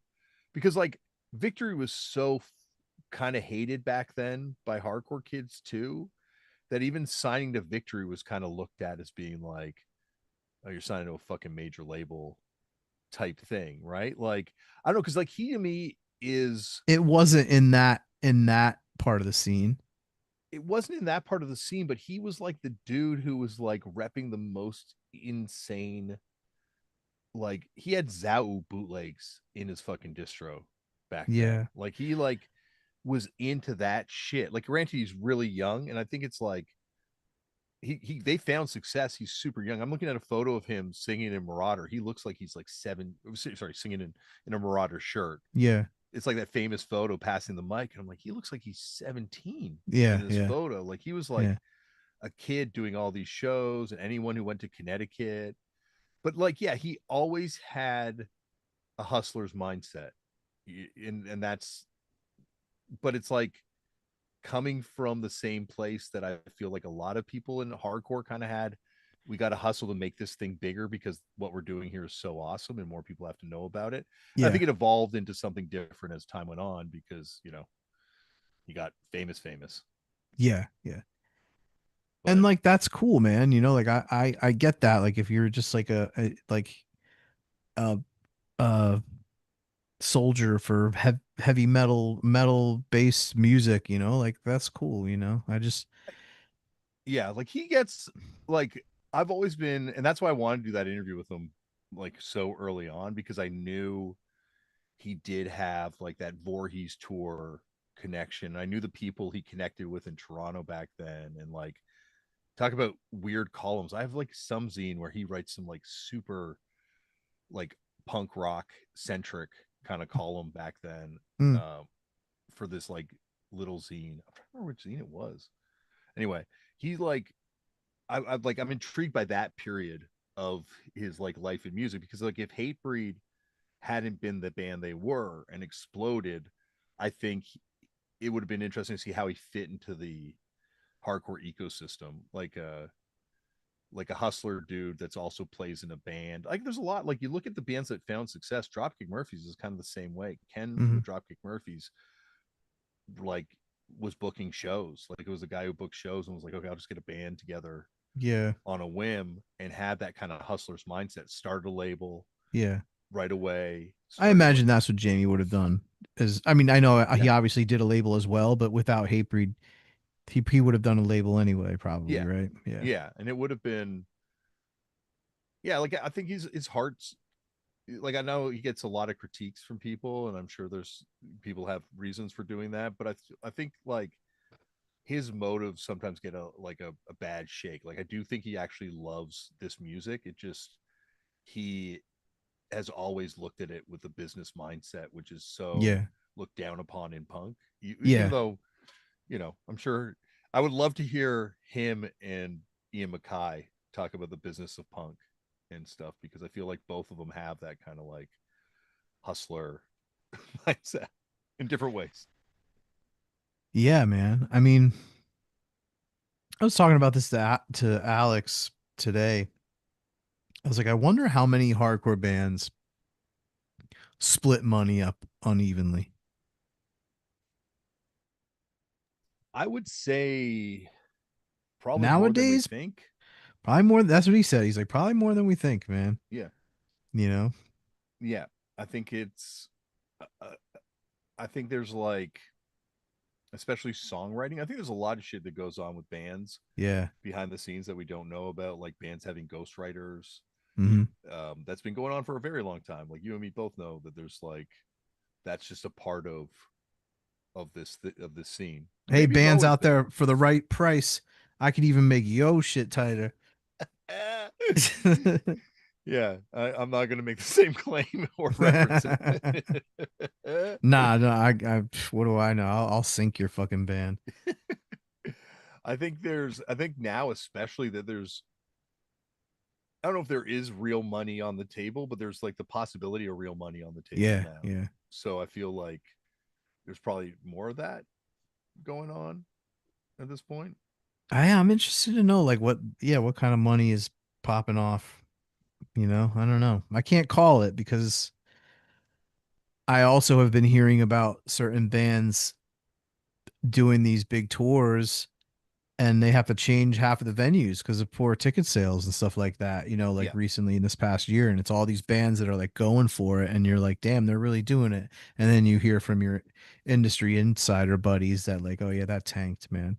I think that's happening for live rock music across the board right now. Maybe it's Mm, happening for live music across the board, except for the very top end of stadiums. yeah. Is that yeah, people don't necessarily go out as much, and people are being moved to smaller shows. But yeah, like you're saying, I haven't seen it yet with high school kids wearing like hardcore shirts, and like you'll see kids wearing Misfit shirts. I've Mm, seen little kids wearing Dystopia shirts, which is blow my fucking mind. mm, But I haven't seen them wearing the bands that are popping off in hardcore right now no. shirts yet. Yeah. And when you do start to see it, I think that's when we've hit that kind of critical mass tipping point type thing. When it starts, when the mall kids start rocking those shirts. But there's not even Spencer's Gifts anymore in the mall, so I don't even know where you'd sell it. There's Hot Topic. Is there still Hot Topic? Yeah. And Spencer. We have Spencer still. Okay, we lost our Spencer in the mall, and so you've now settled the debate between me and the kids because I said all the Spencers were gone, but I guess it was just we lost ours one, the No, Duffer we've Mall in got Toronto. Cherry Hill Mall in New Jersey has Spencer's Gift still. We lost ours at Duff. The Dirty Duff no longer has Damn. a place to buy anime wrestling shirts and sex toys. Yeah, I don't know. I'm interested to see what's gonna shake out with hardcore, but I don't know. Hate I'll believe it when I see it. was Hatebreed the first commercially successful hardcore band? Like truly commercially successful hardcore band? Commercially successful how? Like selling, like able to go to the major label and actually level up. Mm. Like Jamie became like a, for heavy music, like a mainstream figure, and they became like a mainstream kind of heavy band. That's the thing. Like I know he himself like hosted Headbangers Ball and stuff like that. But it's not like Hatebreed had like a hit song. They had that one that was on MTV, a little bit that I saw on MTV2 was Oh that really? with the kids in this room. It's off Oh Perseverance. yeah, that's right. That was kind of like a Buzzbin kind of hit, I guess. Okay. Like Yeah, you're very right. You're right. minorish, I guess. But like, I Yeah. mean, Hatebreed was the band that signed to the major label and leveled up in a way that other bands before that, I don't think it had been as successful to transition to the major label. Yeah. I mean, I'm interested to see like because now that hard like the sound of hardcore is kind of like a little more open, like Mhm. I could see a hardcore band having a song that hits like fucking wake up, make up, Yeah. you know what I'm saying? Like why not? Mhm. Like Yeah, like it could happen. Like all it would take is, I don't even know what it would take right now because it's not like all these traditional things that were there to break artists yeah. from the indie Yeah, I world. know. Like if that System of a Down song came out now, would it even be Yeah, a hit like that? Like there's no video, there's nowhere to yeah. like, there's no like TV show for that song or soundtrack album for that song to pop up Yeah, on. you're right. Like it's funny. Like I was talking to the guy that I was talking about that I did the podcast with today, and he has Mm. this. They have that one song that became ubiquitous, and like Yeah. he was like, yeah, it was like in video games, and it was like in commercials, like it was everywhere, like, and it's like, yeah, that there's not really those places. Like I guess you could sell a song to a commercial at this point, but there's not really like video games that feel like they're that influential in the way that like the Grand Theft Autos were back then, or the Tony Hawks were back then. Yeah, you're right. I mean that I know of. I don't know because I'm not a kid being influenced by that shit. You know, like maybe they are, then we just don't really see it. But I tend to agree. Yeah, TikTok, I guess, like that would be what it yeah. takes is like a hardcore band with a song that has like a TikTok thing. I saw it with Turnstile. Like when that Turnstile, the new record dropped, there were a lot of Hmm. kids on TikTok doing stuff with the sound on that single.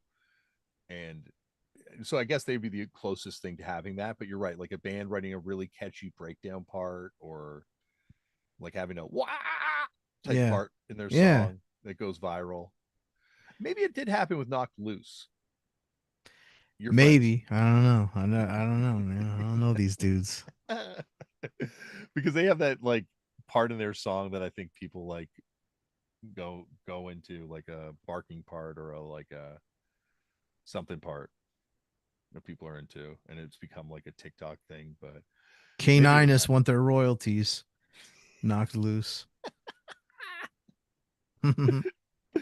uh yeah, like speaking of beefs, I should say now that I think Dwid has changed a lot, and I think Jamie was dealing with a very different Dwid back then. Yeah. Because I remember at the time this did not go over very well Mm. when this episode dropped. Yeah, you So told me about that. yeah, or so.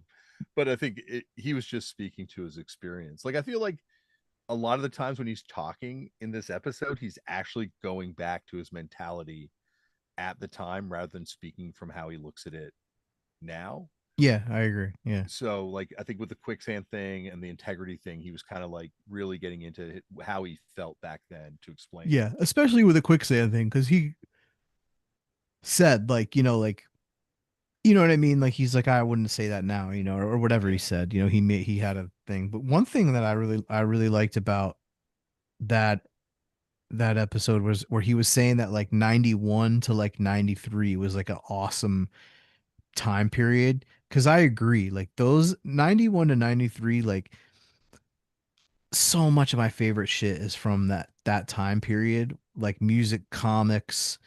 Like for some reason that's like I mean just because of the age I was at that time, like that, you know what I mean? But I love those years. Yeah, it's also that's the post Nirvana years, right? Like Yeah. when alternative culture explodes, and I promised we wouldn't talk about it, but there's like a reaction to this sort of amazing period that comes 94, 95 in music, where it's like no longer about dressing however you want to dress, like all this weird shit. It becomes very much more like about looking a certain way. And I'm not going to get into the bands that I think influence that, because I don't want don't want anyone to get any negative text messages this week Hmm. because of me. But I feel like there's a shift that kind of happens in the wake of that. But you're right, like post Nirvana, like comic books, film, like there's so much fucking cool film in the early 90s too. Yeah. And Yeah. it just felt like the underground explodes, and there's like people, an audience for all this stuff now. So yeah, like I I love it. mean And then just think hardcore too. think about the fact that they're like I've never even seen this movie in full, but think Crystal about Cool the just texted me to say that he co-signs you 91 to 93 is the best time period. nice. Hell yeah. But think about the fact that there was a Judge Dredd movie with Sylvester Stallone with a almost all shoegaze fucking soundtrack. That's insane, dude. Like Judge Dredd at the time was like a UK like deep cut comic, it wasn't Yeah. like fucking Batman and shit like that. Like just like the Crow movie was fucking so sick. Like there's so much cool stuff then. Yeah, there's also like Grand Royal magazine starts towards the end of that period. Like there's like cool Mhm. zines, like uh it's a cool period for skateboarding. I love the hardcore stuff too, like post Youth Crew, when everyone's like, okay, now what are we gonna do? And you've got like this sort of like groove coming in, or this heaviness coming in, like, Mhm. but it's not corny yet because everyone's just trying to figure it out. Graphics look cool at that point too. Like, Yeah, man. yeah, it's a great period. Yeah, I agree, man. It's funny because like the the youth crew and the quote unquote like good hardcore mindset, writes off that time period for hardcore other than like Power power violence. violence. Yeah. You know what I mean? But like to me, like that's like the most cutting edge. And like you look, a lot of it isn't like fucking the most listenable stuff. You know what I mean? Like I'm not bumping the Mohinder 7 inch or whatever, but that's like that's about as cutting edge as hardcore can get, in my opinion. You Well, know? it's also that second period of crossover that Randy from Lamb of God talked about when he was on the show, where you've Hmm. got like I Hate God, Acid Bath, like Neurosis was Integrity, blowing up Neurosis. right Yeah. then. Yeah. Like you've got all these like cool progressive bands coming out of punk and hardcore because like it's almost like the rule book. It's interesting because you look at the first explosion of punk, like 77, it explodes and there's like no rule book yet. So you can be Throbbing Gristle, you can be the Homosexuals, you can be the Buzzcocks, you can be the Clash, and you're all punk. It's Yeah. like, and then eventually it gets whittled away and it becomes a certain thing like a few years later. And I think that same thing happens post Nirvana, where it's Hmm. like, we don't know what this is. So it can be the Boredoms, it can be the Melvins, like anything Kurt likes is part of it, Hmm. Vaselines. But then it's also like, there's all this cool underground shit that's also kind of happening at the same time, counter Yeah, to because I that. remember like KMFDM were like really pushed then, and like Yeah. shit like that, or like and like weird UK shit like Pop Will Eat Itself, and like there was so much stuff getting like a mainstream push. Like it was so dope, you know. Yeah. It definitely is like a crazy good period for, and an underrated like period, like you're saying. And maybe now it's getting a little more credit. Like people Yeah, are for looking back sure. on it now and like Yeah.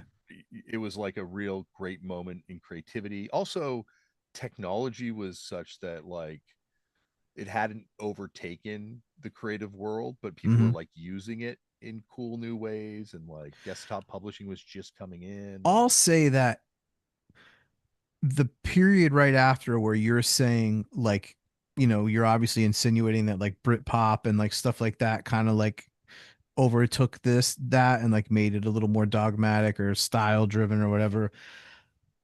Understood, right? But I think that electronic music in the 94 to 95 era, like directly after 93, because like rave and stuff was like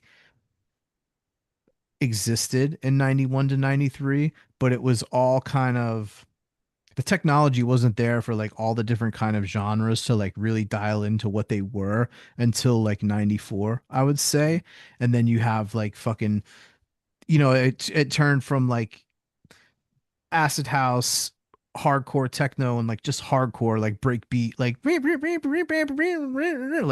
what we think of like classic rave music. And then it like develops into like, okay, this is jungle, this is trance, this is deep house, this is Goa trance, this is, all yeah, that stuff starts like, this is filter house, like all that stuff from the 94 to 90, to I would say 94 to like 97, 98, like was just like an awesome uh period for electronic music. And I think what you're describing for alternative rock transferred over to electronic music in that time period, in my opinion. yeah. You also kind of guess see that with, I guess, early electronic music after the first punk explosion, where you've Yeah, got like yeah. a lot of interesting stuff, not necessarily always driven by that, but like Hmm. in the wake of that also kind of popping off that first time too. Yeah.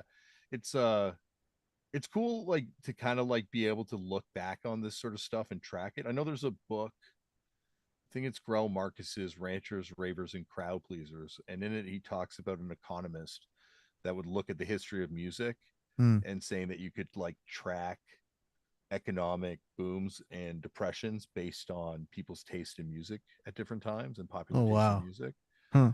and you could predict markets if you looked at music trends and things like that.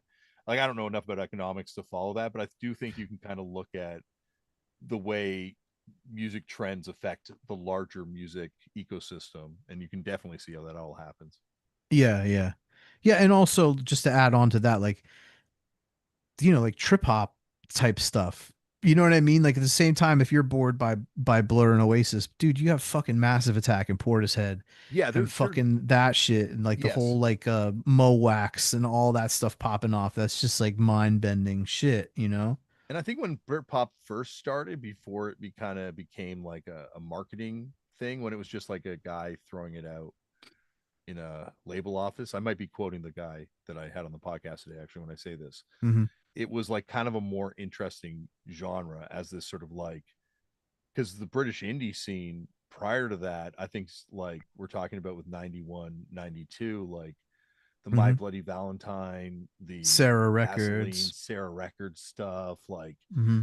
like Napalm Death and all that kind of side of thing that's also happening. And there's of course like Ripcords and all those hardcore bands. Like Yeah. that period of British independent music is so fucking cool, and there's just so much awesome stuff happening. And then a couple years into the Britpop thing, rock is very leveled out in England. I agree, but I mean, if you're a person that's just that is also just like a fucking enjoyer of good tunes, that polished Britpop era, there were tunes aplenty, man. You know what I mean? Like, like I get it. It was commercialized and it was streamlined and it was homogenized and stuff, but fucking Charlatans How High kicks in. You're like, oh my God, how can someone write this fucking song? This is insane. Like I don't know. If you're looking at a purely music standpoint and you're not like, well, I don't know, man, it's not a photocopied cover, you But if know? but you're saying like before, like the Mohinder 7 inch, like that stuff's not the most listenable, Yeah. but it's cutting edge. Like Mhm. into the stuff that we're talking about, that's when it stops being cutting edge and starts being like commercial jingles. Yeah, for sure. But like, And if you they're just, catchy. I'm just saying, if you're a fan of cut music punk off, and if you still like music, Britpop was fucking amazing. Yeah, I But don't know if I do after if I cut yeah, punk off. I don't think you like I don't music think I when like it's music cut like off from punk. Yeah. I like Dipset, and think that's the only thing that I like that you can't some way connect back to punk. I can rock with that. Yeah, Wu Tang Clan. Actually, I can connect Wu Tang Clan back to punk. So You can? well through Jizza and like our little connections with that kind of stuff and different people that Yeah, but work he there. probably doesn't even know about that connection. No, he doesn't. He does not even know that he's on a fucked up record. Yeah. He has no Um, idea.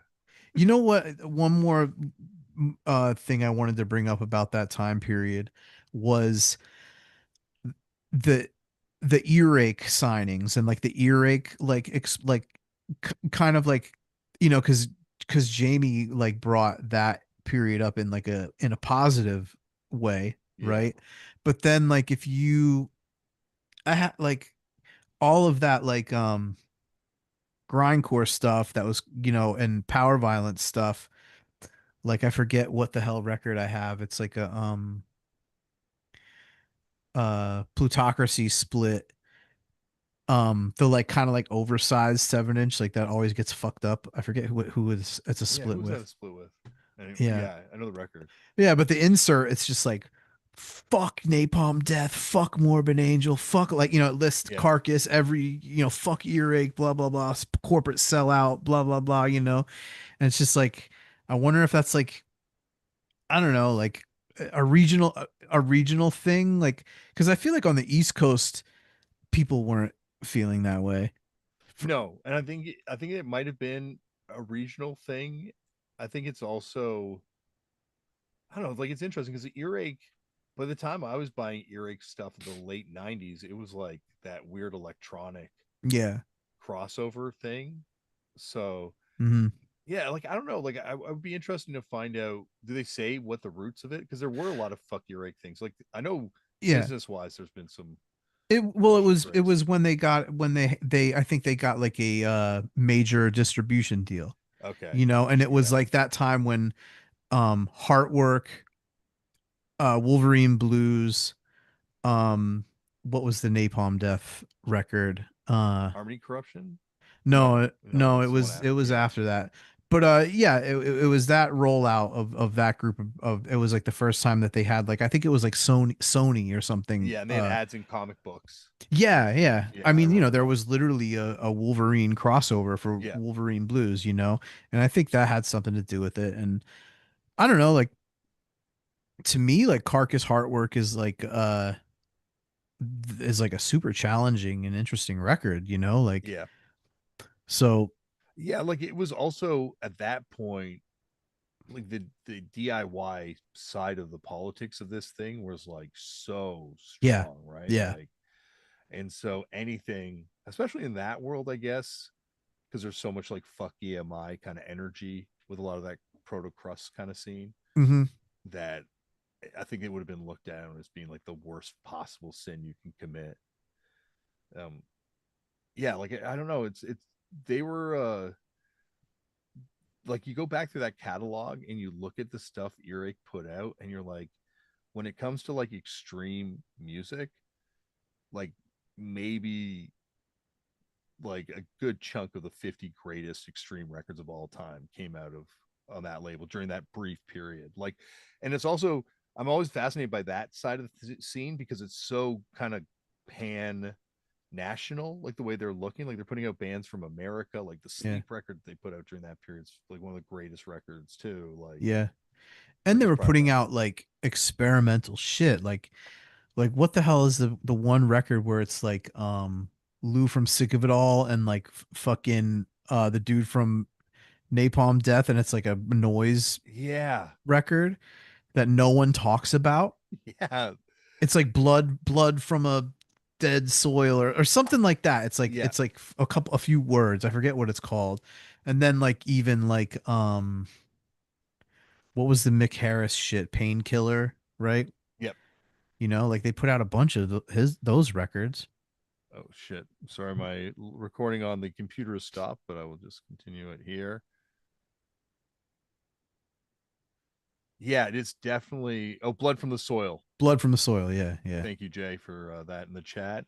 Damn, we Um, got chat dudes listening and like yeah, yeah. that People know are their shit. coming in with some comments. Hell CJ yeah. wrote videos on TikTok with just heavier and heavier stuff these days. So Mm. maybe it's coming. Maybe we're gonna have that like Apple Maybe, but dance for like it's hardcore. just like the thing with TikTok is it's just like 15 seconds for somebody to the heavy music to come on, and then the person like shows you their labubu and it's over. And like does that translate Oh, to Blood from the Soul. Sorry, I said from the soil. soul? Yeah, yeah, yeah.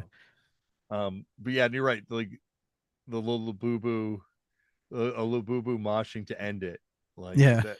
But I feel like all it will take is like one thing to kind of like really catch on with like kids, and Yeah. like because my kids, like I'll ask them like, what's emo, and they'll be like, cut my life into pieces, Mm-hmm. this is my last resort. I'm like, fuck Papa Roach. But like that sound has been used so much in videos that they've seen over the Yeah. years, not that I've been playing them, Mm-hmm. but that they're now like, oh, this is like this is one of the biggest bands ever. Like, Yeah. so TikTok's got powers. I'll tell you what, if my kid said that and didn't say native nod, Out of this I'd house. be like, you're dead to me.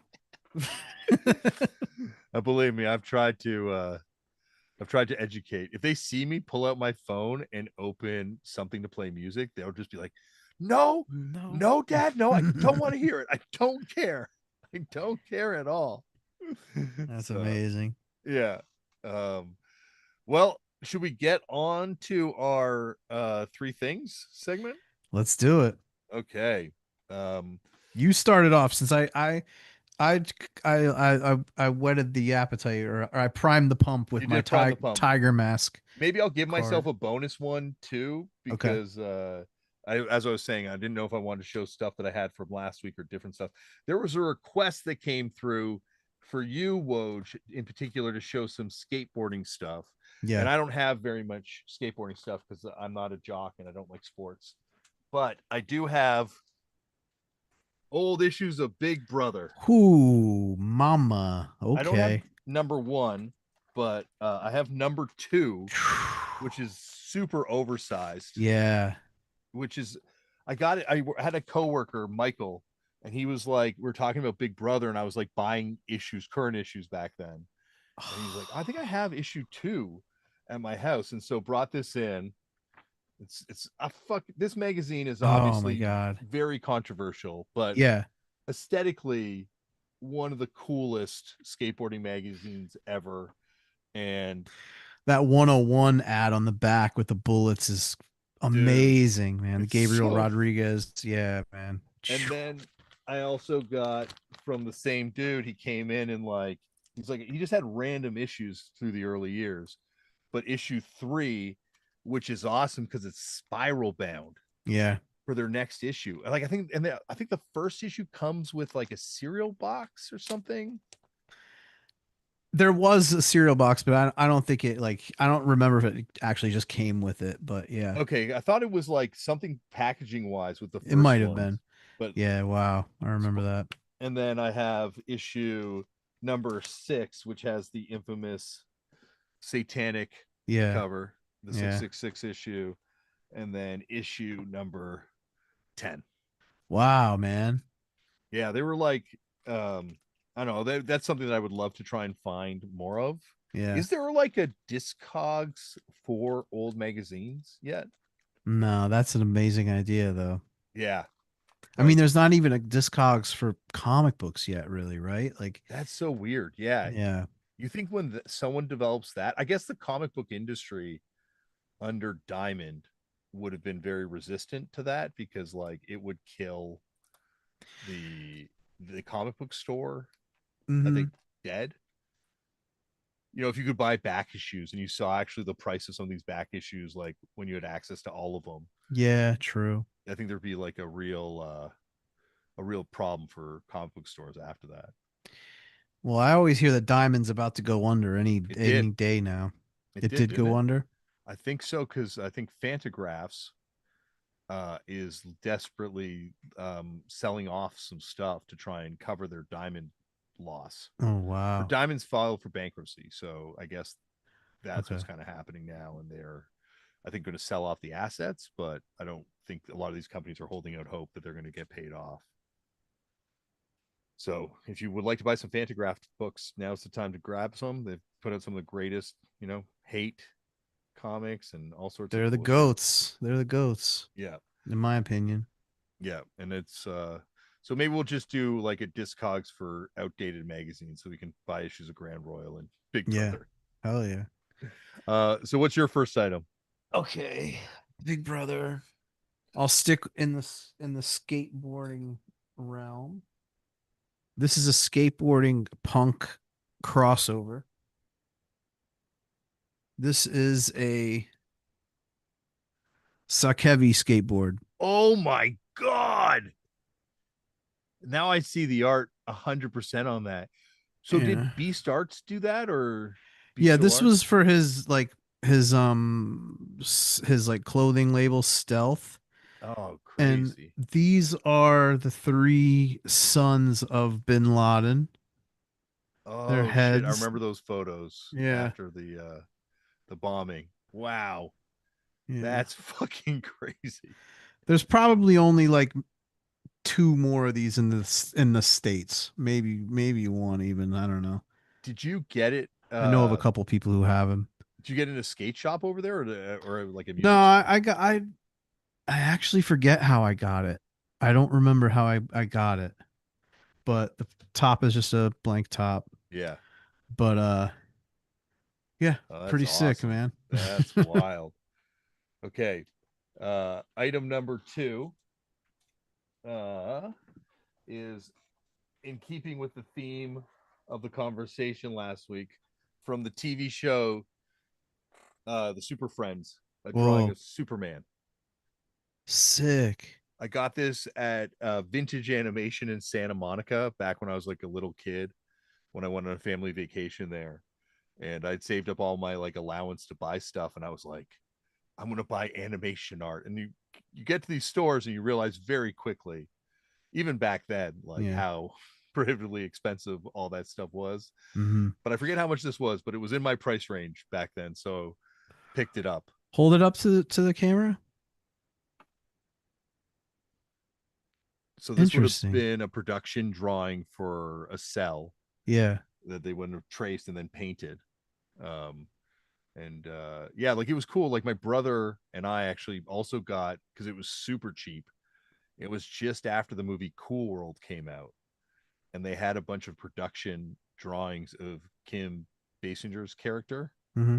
and being two prepubescent hormone filled little kids.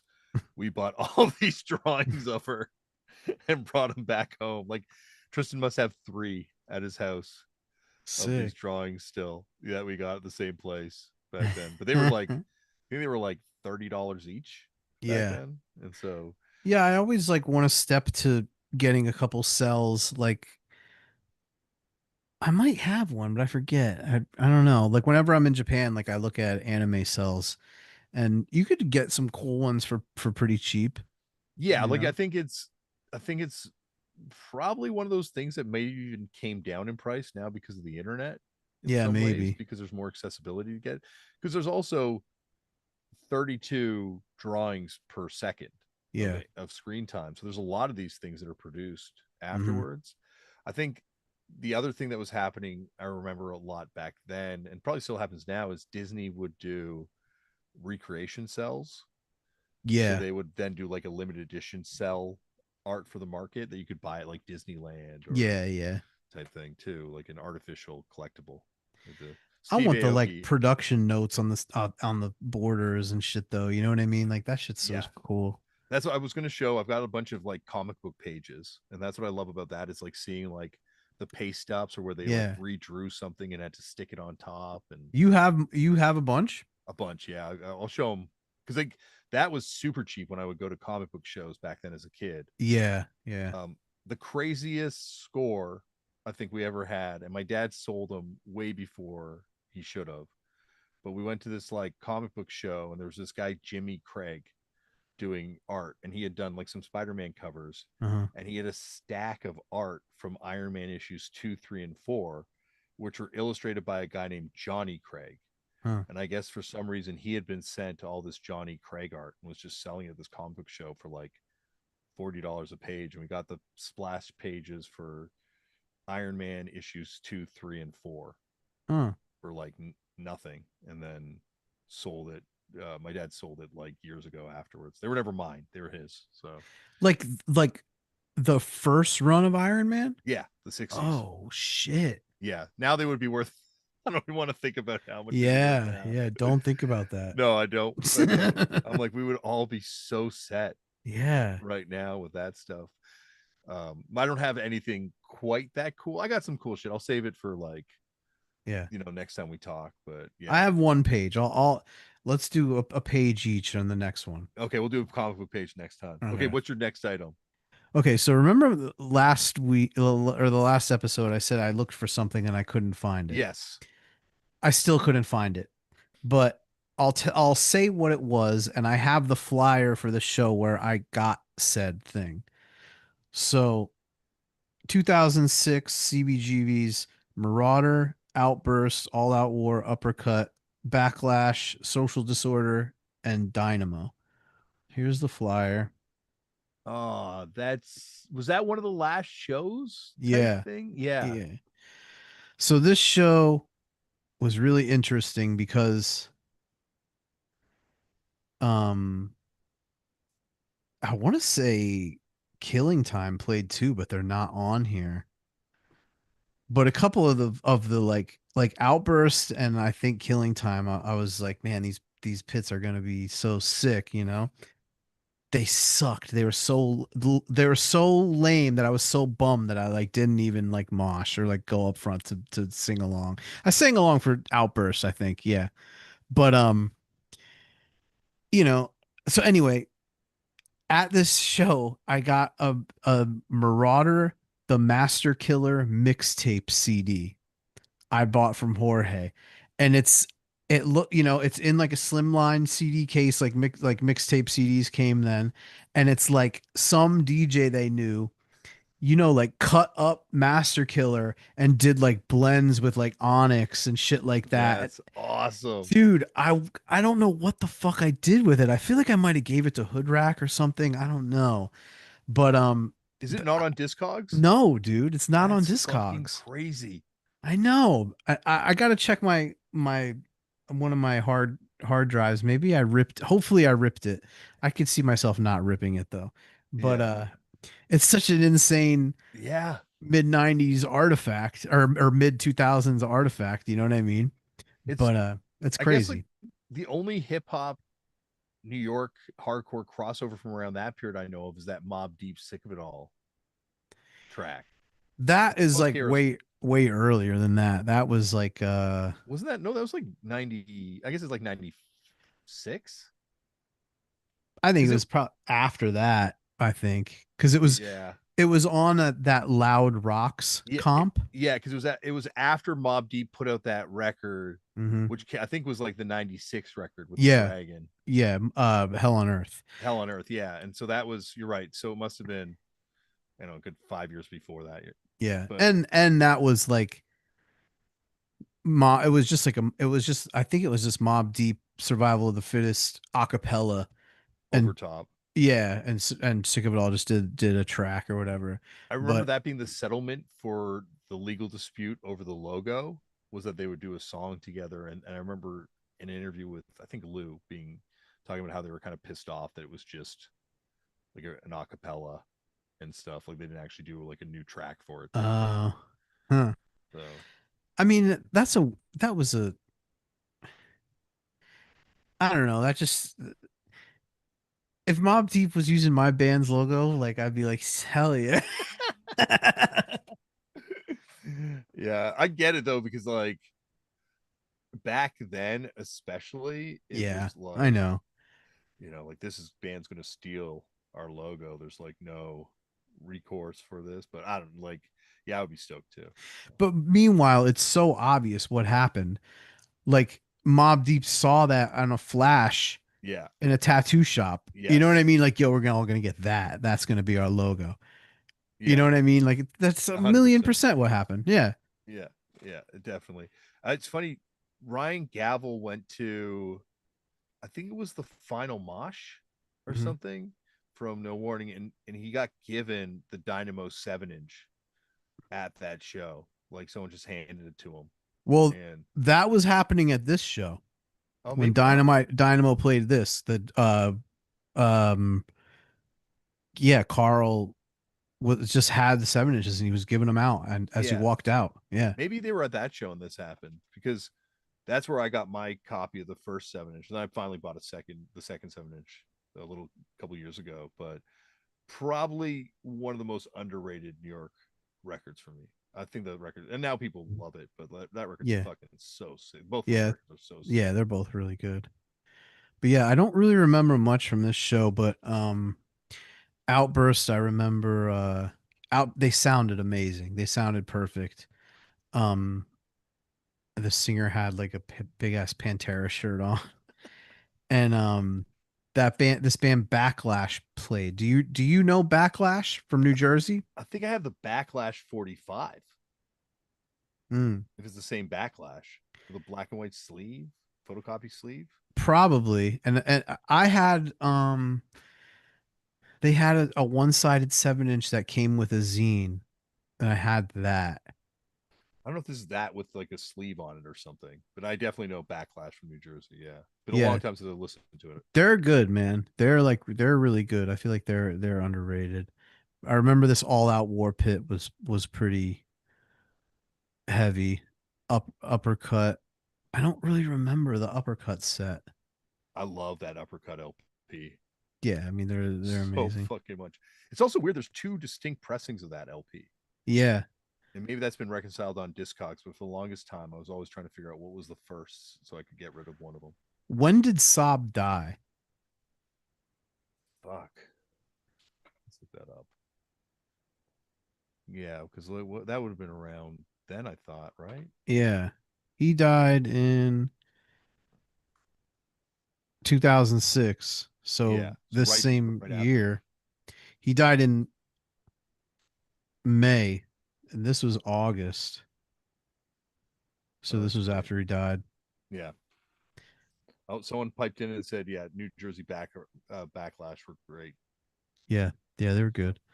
Yeah, that show, it feels like if it had happened like now or even a few years ago, would have Hmm. been fucking ginormous. Or even just a couple years after this, Yeah, because this is like before like this is because like like I think like all of the like Long Island like uh King Nine and what the hell was the other band that uh whatever all those like Long Island kids, I think they were like too young to go to, I don't remember those dudes being around then, like, so like all those like New York hardcore dudes, it was like right before they started coming around, they like just missed it. Yeah, and right, like Power Trip hadn't done the Outburst intro, or Yeah, yeah. it feels like those bands, even though Outburst, like people were covering Outburst then, and like people Hmm. did know about Outburst, but But like, meanwhile all these bands mostly played after this anyway, so they saw them anyway, yeah, but well, not at CB's. no, no, CB's, and like I remember someone talking shit about CB's or trying to say that like Death by Audio was like felt the same to play as playing CBGB's must have felt. And I'm like, no, having been to CB's, there's no venue that had that feeling on earth. I agree, man. Nothing compares to playing CB's. Yeah. And even just going in that room, like, I don't know. I just remember walking in there getting goosebumps, like, holy fuck. Like, I'm like, and I've been to CB's and looked through the window, but like every time I was there, it was like some terrible like showcase show, or Mm. I was never in New York for a good hardcore show until we played it. And just getting to finally go in that room, walking down that entranceway, and when the room opens up, the crow's nest, like it just is such a like, fuck, this is the perfect venue. Yeah, man. Like I can't believe we got to play there. Yeah, I feel the same way. I feel like, yeah, Gilman too, though. Gilman in a Yeah. different way, like was felt special, but like, but I don't know, like just like CB's feels like you like made it somehow. Like I'm fucking here. I Like, know what you mean. Yeah. I love playing Gilman too, actually. yeah, Yeah. Something about it is dope, but there must be so many fights historically at Cold World Gilman shows over the years. yeah, there always is some sort of weird thing happening when we play there. You're right. Fucked Up has a lot of fights over our history at the Gilman, like room clearing brawls breaking out where like everyone spills out on the street and is trying to fight on the street for a second. Damn. The one time we played there was with Ceremony, and I think it was like a record release for them or something. And That must have been insane. and what was Lars Fredrikson's like boy band? Old What from Casuals. Yeah, Old Friend Casuals, they played. And the line was so crazy. They said that it was like at that time it was the most people at a Gilman Street show in Wow. history. AFI got banned. They must have had the previous record because they got banned from playing there because they had too many people show up to see them Huh. at one point. Like they were just like, we can't have you guys play anymore. It's just too nuts at this I point. went I went like viral on Instagram last week because of AFI. What'd you say?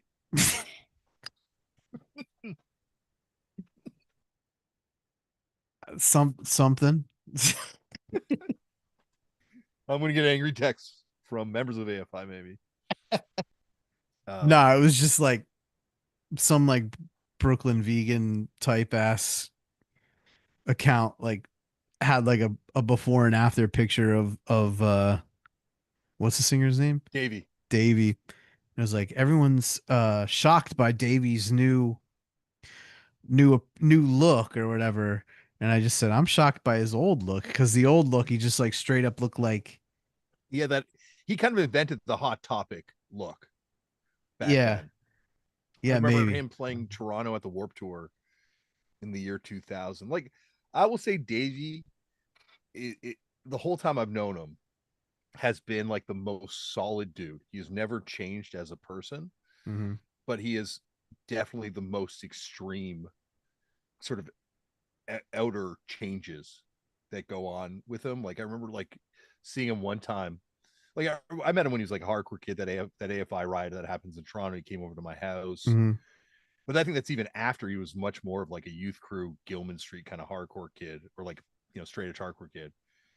And then saw him again like 3 or 4 years later, and he was like Danzig out completely, Hmm. and the records were Danzigged out kind of Yeah. around then.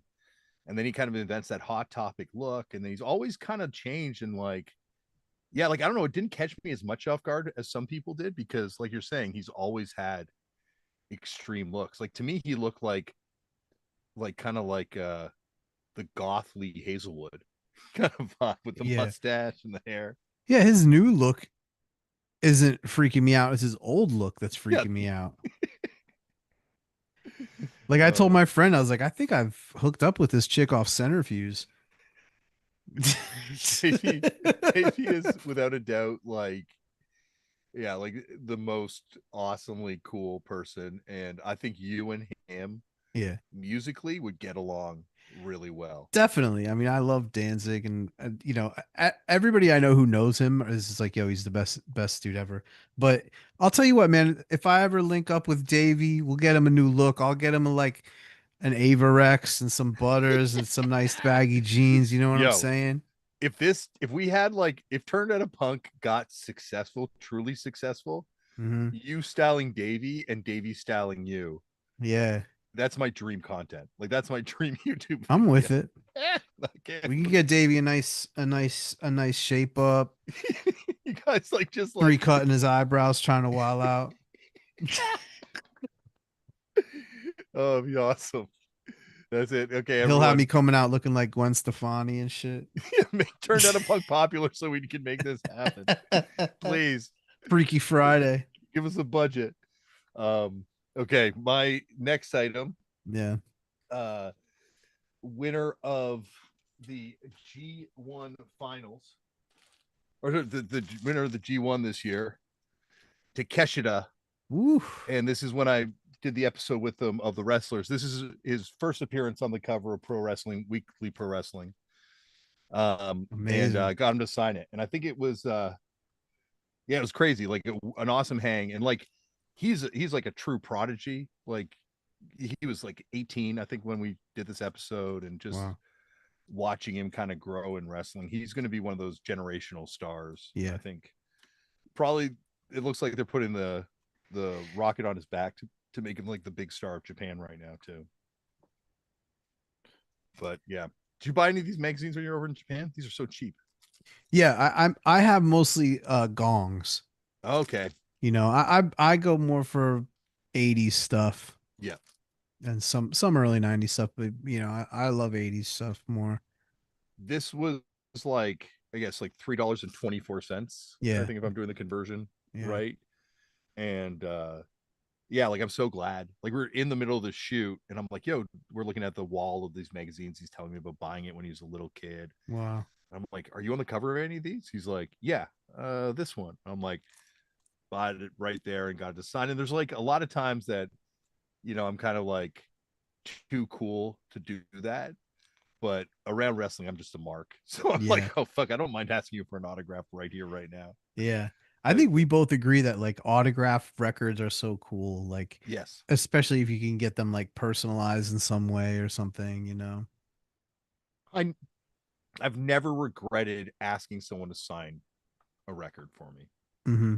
Um, yeah, like I think and I love signing people's records when people ask me to sign stuff for them, because I do think it's like, yeah, there's just something about it, and I feel like that's the one thing I would never want to see come to punk that's in pro wrestling and in other areas of entertainment, like comic book conventions in particular, where Hmm. you have people start doing like autograph signings and paid events to sign Yeah, people's that records and stuff. sucks, man. Yeah, I can't imagine that, but I saw a dude make a TikTok video about like being at a record store and Billy Corgan's there and being like, "Hey, can I buying the record, like buying a Billy Corgan solo 12-inch, running downstairs, buying it. Billy Corgan comes down, pays for his record. He's like, excuse me, Billy, can I impose upon you to sign this for me? I just bought it."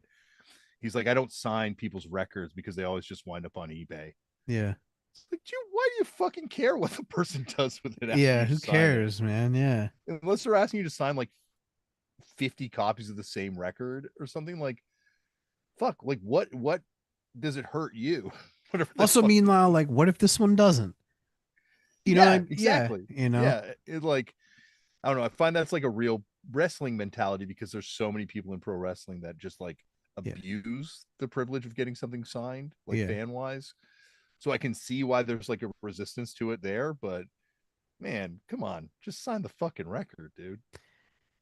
He has that kind of way of thinking, that like antagonistic. The guy Yeah. said he also took the record out of the pack, out of the wrapper inner sleeve, and the guy's like super gushing about this, like saying it's like a good thing. He's like, he looked at the record and said, "Oh, you shouldn't have paid for this much for this. Look how terrible condition it's in. It's got all these scratches on it." Oh He's like my saying in god. front of the guy at the store and the scooter just bought What the it. fuck? Oh, What a the douche. ultimate curmudgeon. Yeah. But yeah, so congratulations to Takeshita, and yeah, he's looked so fucking young back then. Yeah. Anyway, He made it to Show Me Your Three Things. well, yeah, he's got show me your three things. A bigger, what bigger trophy can you Yeah. receive? Not even the G1 lives up to this. All right, my last thing is this. Oh man, is that for the record when the record came out, or Yeah. oh, that's fucking awesome. Where'd you Yes. get that? I was I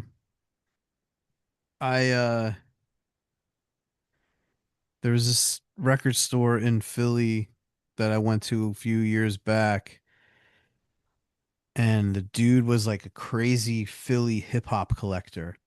He had like he had like Steady B and Cool C like reels, and like Schooly D reels and shit Yeah, like that. Like, and he's showing me all this stuff in like the back room. I'm like, damn, that's amazing. And he had like he had a flyer for Biggie's first show in Philly, and like all this ill stuff, you know.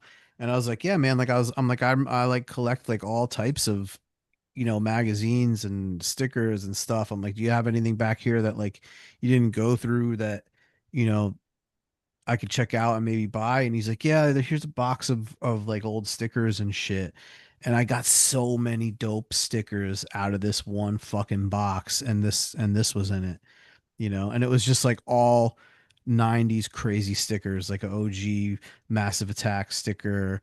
Uh I'll bring him out the next time, but I got a lot of dope stickers. But yeah, this one I just, and like I even there was like a Misfits flyer, like an old Skinhead zine, a bunch of weird stuff. And I'm like so glad I just asked that dude to, you know, what the hell he's got yeah. back there, you know? We played one show with Aphex Twin at Pitchfork Paris, Mm, and he said hello just walking by the dresser. We didn't get to hang out with him. Everyone else was hanging out together. It was real cool, but wow. he kind of kept to himself. But the Yeah. show was awesome. He had this tech. This is like going on 10 years ago now, where they would shoot someone in the crowd and it would put his face on their face in the audience. And it was like, it was so sick. I was Damn. so stoned because the band, one of the bands had all this weed they brought from Holland. So we're just like smoking tons of weed and then going out and watching this. And I'm not going to pretend like I was like a huge Aphex Twin fan, like, or anything. Like I liked the songs and I thought the videos were always fucking amazing and stuff. Yeah. But Sandy, it was like a huge Aphex Twin fan Yeah. in the '90s, so she was like freaking the fuck out, like rocking out for it and dancing. It was a super one of those rare, really fun nights on tour.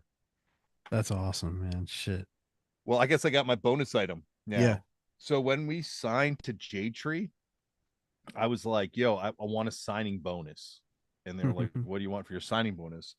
And for my like when I was a little kid, my like white whale record was sorry, was the Turning Point 7 inch on gold. hmm So I'm like, I want a Turning Point on gold because Darren Walters, who runs J Tree, ran High Impact. So he's like, okay, I'll give you the Turning Point on gold. So I got the Turning Point 7 inch on gold, but he's like, I wanted you to give you like a one of one version of this thing. So he put in a first press sleeve Mm. and then gave me all the different versions of the insert, including the unfolded first press Ooh. inserts. Damn. Unfolded. Unfolded. So this is like I really want to frame these, and I've just held off on it for years, but this might be the impetus to finally do it. Holy shit. But yeah, super cool. Probably the best thing that came out of us being signed to J True, to be honest. Yeah.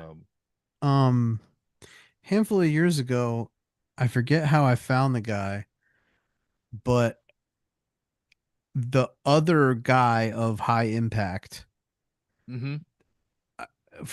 I found out he was selling some records, and I went to his house in Delaware, and I got an unplayed first press Turning Point 7 inch off of him, and it's like a really low number too, because they're numbered, right?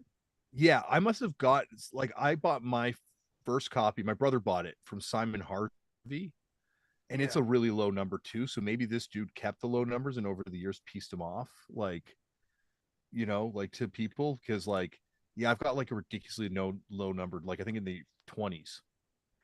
Yeah, let me find mine real quick. Should be right here. This to me is like one of the greatest records ever, like 7 inch wise. Like Yeah.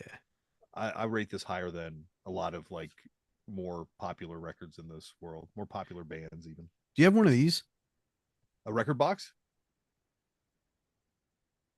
I don't have a. Oh no, that's man, that's an awesome one. Yeah. I have a record 45 box, but no superhero one. Hoodrack has a 12-inch version of this. Oh, that's fucking awesome. Yeah, so I keep all my like bangers in this. Your firebox. Yeah. Yeah. Um yeah, so I mean this one is like straight up unplayed. I played it once, maybe twice. Yeah, mine was Dead Mint. I think probably unplayed looking too when we bought it back in the 90s. But then my cat back then bit the very top of the sleeve. So there's a tiny cat tooth puncture wound now at the very top of the sleeve. Luckily oversized, so it didn't affect the record. Where are they numbered? I forget even. Inside the sleeve, it's like a stamp Oh on the yeah. cover.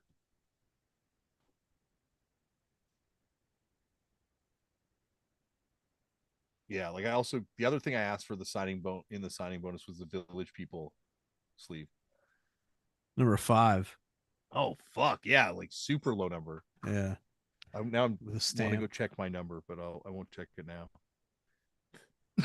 That's like the zero tolerance 7 inch. That was the other thing I got was the Village People sleeve of the zero Nice. tolerance 7 inch, and that and then all the records that Tim put out with his label, like because he did. Oh, what's his fucking label now? Fuck, but he did. What was some of the stuff he put out? Anyway, he put out a bunch of cool stuff too, interesting records around that time period. Oh, someone said don't put on that Aphex Twin mask because they're on acid right now, and it's freaking me out. I'm afraid to Uh, snap the string, or like the one yeah, side is like a little no, messed. it's not worth wearing at this point. You fold No, it too, it goes, into your face nah, contours. man. And... Does your nervous breakdown have the fucking The, SST sticker? no, I don't even have an OG nervous breakdown. Oh, come on, son. I was watching it go from an affordable record to a completely inaffordable record, like in I 20 got mine months. right off right. Yeah, like I got this for under a stack Yeah, somehow, and it's like completely fucking dead mint and still has the SST sticker. I kind of feel like SST records, like, were not, no one cared about them. Even like the Stains 12 inch was Hmm. like a record that was somewhat affordable I back agree. then. Stains 12-inch I think went up like in the last handful of years. Yeah, definitely. Because like if you knew, you knew it was always the one of the best records that label ever had. Hmm. But it was just like such an obscure record back Yeah. then. And like you could pick that record up for like $40 or like Yeah. $20. And the good old days, man. Well, Yeah. we've done our three things and four things this week. So Yeah. I guess we'll do this again. Hopefully in 2 weeks is the plan. Okay. Does that work for you? Yeah, yeah, sure. Okay, so we'll do 2 weeks from now because next week Lauren's away, so it might be kind of crazy come Wednesday night because I have to do baseball. with the kids in his playoffs. I had to coach the team this week because Lauren got sick, Mm. and that was like a clown coming into coach. But we won the fucking game. Oh yeah. It was insane. Yeah, like, Oh. and the kids on my team were like the most ragtag bunch of like bad news bears s kids. Yeah. When we somehow came back at the bottom of, they only do 3 innings in this baseball, 4 innings in this baseball, and we Okay. came back and won by 1 run, and it was like, Damn. holy shit! I felt like I'd won the World Series. I Yeah, was that's so awesome. excited. All right, Woj. Well, thank you again, everyone, for tuning in. Thank you to the people in the chat for being here. And yeah, come on, tune in 2 weeks, and we'll all hang out again and talk about more. Yes, sir. Then I think I go over here and go.